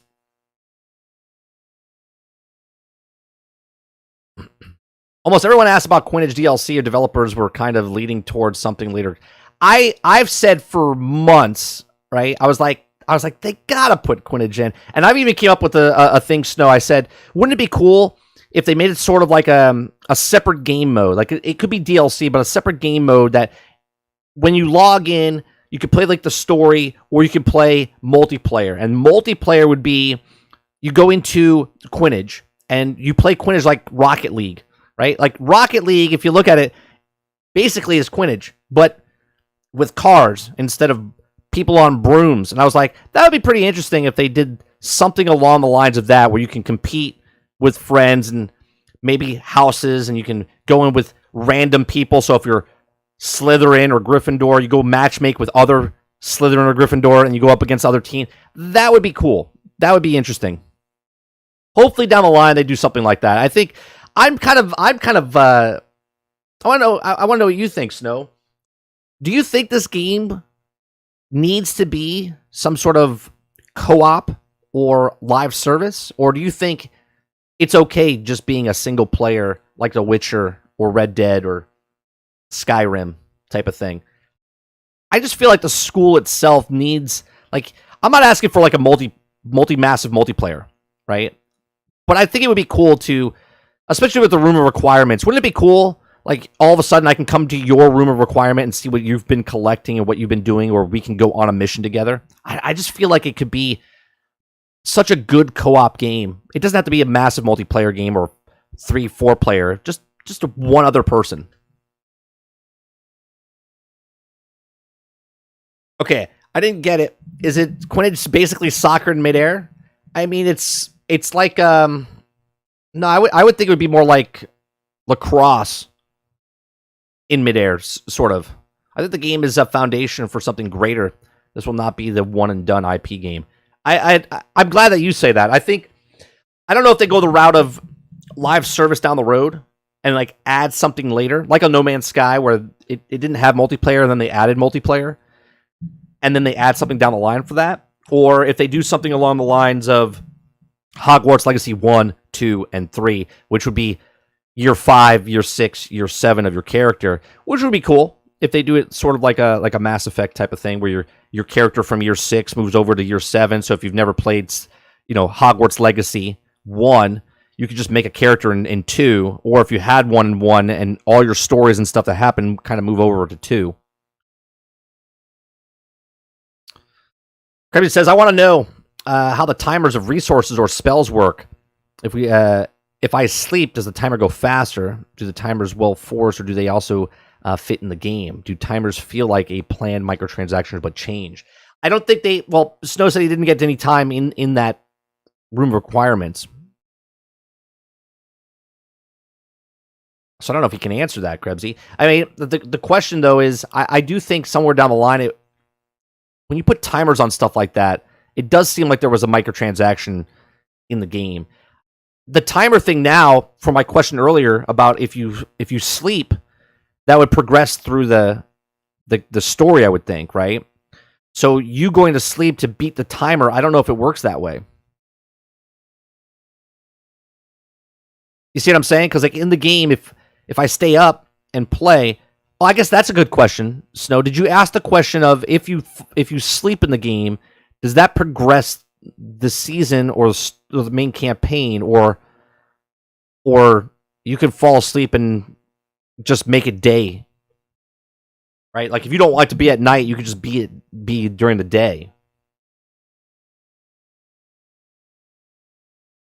Okay, great. It's a sport. Sports have injuries, so now you have injuries in midair. Sounds weirdly dangerous for teams who are playing something like that.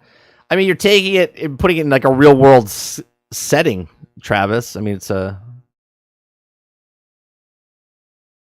mean, obviously, you could fall off a broom and you could fall, but there's a bunch of wizards and witches that have magical spells. So if someone falls off, they could just save them with a spell. I don't think they're going to get injured. And if they do break their arm, they can fix that too. So they're okay. They're okay.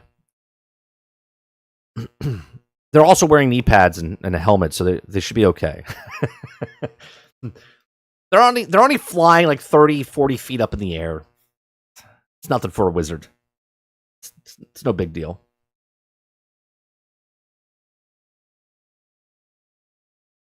Do you have spells to rest arms and legs? You know what I always find funny is like sitting on a broom is not comfortable, right? At least not for men, right? It's not comfortable. I was like, they should put like I forget what show it was, where they had like a saddle. They had like a bicycle seat on the broomstick. Oh, that's a question I have, Snow. When you're flying around, I know Azzacross asked or said that the controls of the actual broom were different than like, inverted. So like if you push down, you would go down. If you go up, you would go up.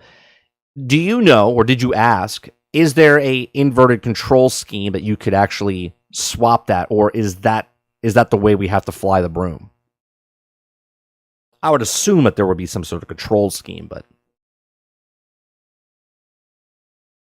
because that would be a little weird. Why wouldn't you play with the griffins? Right, with the actual mounts that you would play.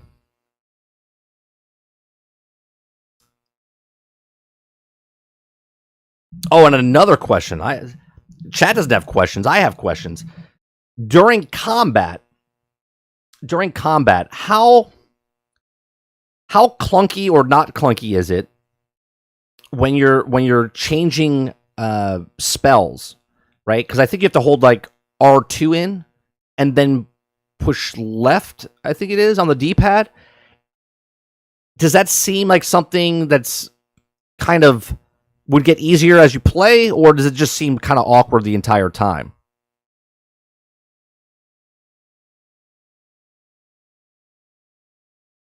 Yeah, see, my biggest thing about this game was the combat. The combat, to me, if that was solid, the rest of the game would be fine for me. I feel like you're going to be doing combat so much in this game that if they missed it, that would be a big flaw.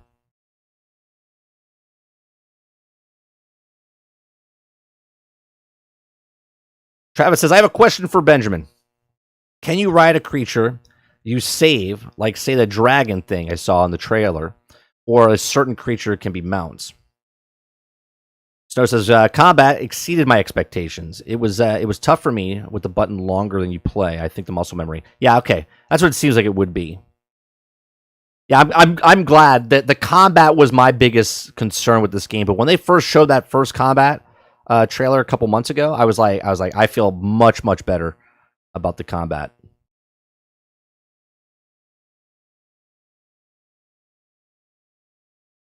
The only mount I know you can ride for sure, okay, is the hippogriff and the broom. I don't know about a dragon. I bet you could ride a dragon. I bet you could ride a dragon. That's endgame stuff. Why? If you could get a dragon, would you even see? This is the problem I have. If you could ride a dragon, okay. I mean, awesome. You could ride a dragon, but then why get the pre-order stuff if you're gonna ride the hippogriff and stuff? You know, like that's pretty cool. But then once you get the dragon, it's like, why did I pay for this?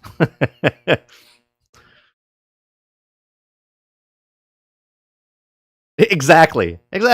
Why would you touch your broom? The broom would be obsolete. Your other mounts would be obsolete. You got a dragon. There's no way you're going back to it. You're not going backwards.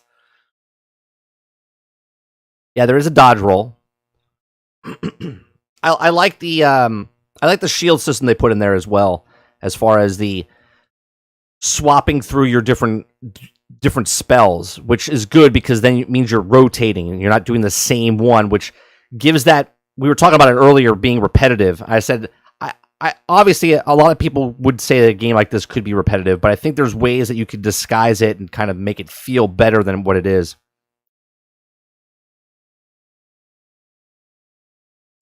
Travis, you ain't going back to the hippogriff if you have a dragon. Come on. No one's going back to the hippogriff or the broomstick if you get a dragon. If I die, do I respawn near the encounter? Or the hospital respawning at a hospital would be good for immersion. I would like, oh, okay. Off of that, Krebsy, the money. Did you ask any questions about the money? And here's my question, and maybe you know, and maybe you don't know. In one scene, we saw that there was, bronze, silver, and gold. Now, in another one, it's all together as one currency.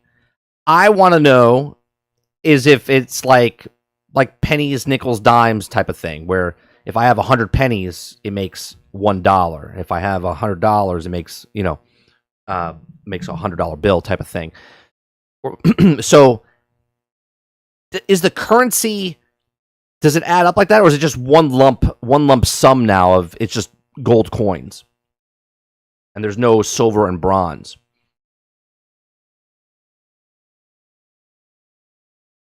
They went with just one currency, something they got cut in early production. Okay. Yeah, because I remember seeing the 3, and then later we saw just the 1, and I was like, oh, did they change it? So that's good. Okay, so we only have one currency now. Then based off of what Krebsy's asking, if you die, I don't know if you died in your playtest and whatnot, do you respawn and do you lose money? Like, do you end up at the hospital and you lose kind of some sort of materials? Does your armor get broke and you have to like repair it, or is it just not a big deal? Travis says, I would depend on something very important. If the Western dragon, you're right. But if it's a sea or non-flying dragon, then well, of course it'd be a flying dragon. You spawn at the last checkpoint. You do not lose anything. Okay.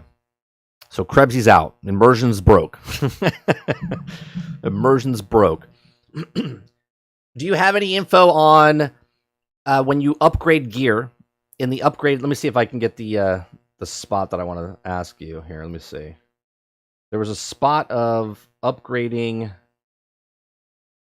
Whose article was it in? Oh wait, was it in Raptors? I think it was in Raptors.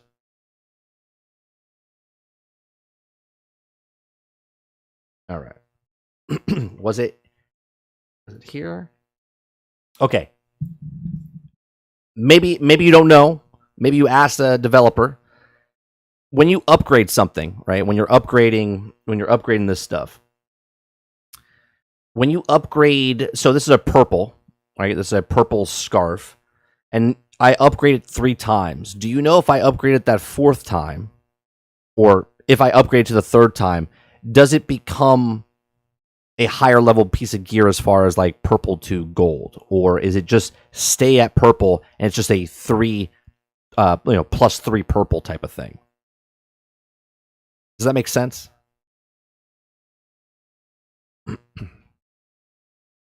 Here's a big question I have. Does Ravenclaw door have riddles? Ooh, good one, Travis. And does the riddles change every day? I don't think they would do that. That would be interesting if they did, though. I don't think they would do it every day. Can't comment on any gear upgrading, unfortunately. Got it. Appreciate it.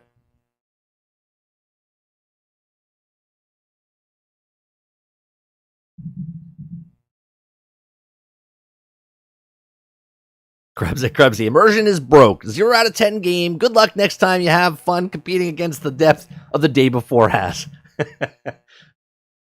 Immersion broke. Not paying for hospital bills in a video game. I'm out.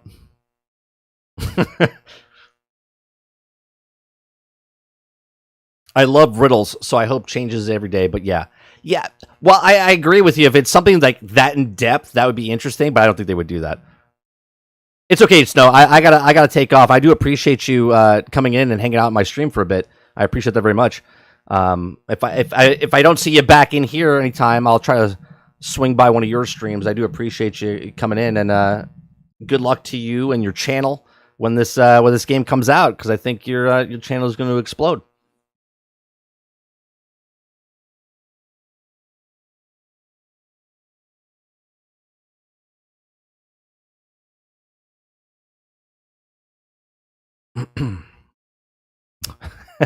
It's gonna take. What did Krebsy say? Someone doesn't like Monster Hunter. Have a good one, Benjamin.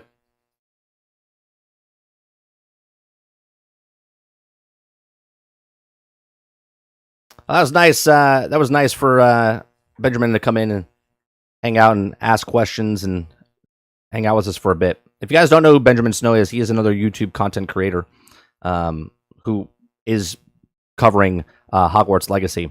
So go check out his channel as well. All right, it's past that time. I gotta go eat some lunch and then go pick up my son from school. I do appreciate everyone coming out and hanging out with us this morning. I hope this information that we had today with the rundown that we did and all the little different intricate pieces that we talked about give you guys more information and whatnot, and had a good conversation, a good talk. We'll be back live tonight to finish out the Star Wars Skywalker Saga Legos Star Wars Skywalker Saga. Tonight, we're doing episode 9, finishing that out tonight. After that, we'll be back tomorrow morning for the daily grind. We're here Monday through Thursday from 10 o'clock till about noon Eastern. We do a podcast on Thursday nights called Generation X Gaming, the weekly podcast that goes over a few of the top stories from the past week, and we rant along the way. We have lots of uploads and different things. I am doing a playthrough right now that I'm no comment, no commentary or anything. I'm just playing Wi-Fi Rush. Wi-Fi, for God's sakes. Hi-Fi Rush. We have 4 episodes up right now. I did one, I posted it live, and the other ones are just uploads. There's a playlist for you guys to watch. If you guys want to know more about that game, there's no commentary. It's just literally me playing the game. I die a couple times, learning my ways through the game. Go check that out. That's up on our channel over on 30NSG. So I do appreciate you very much. I'll see you guys tonight, and you guys have a good one. Peace.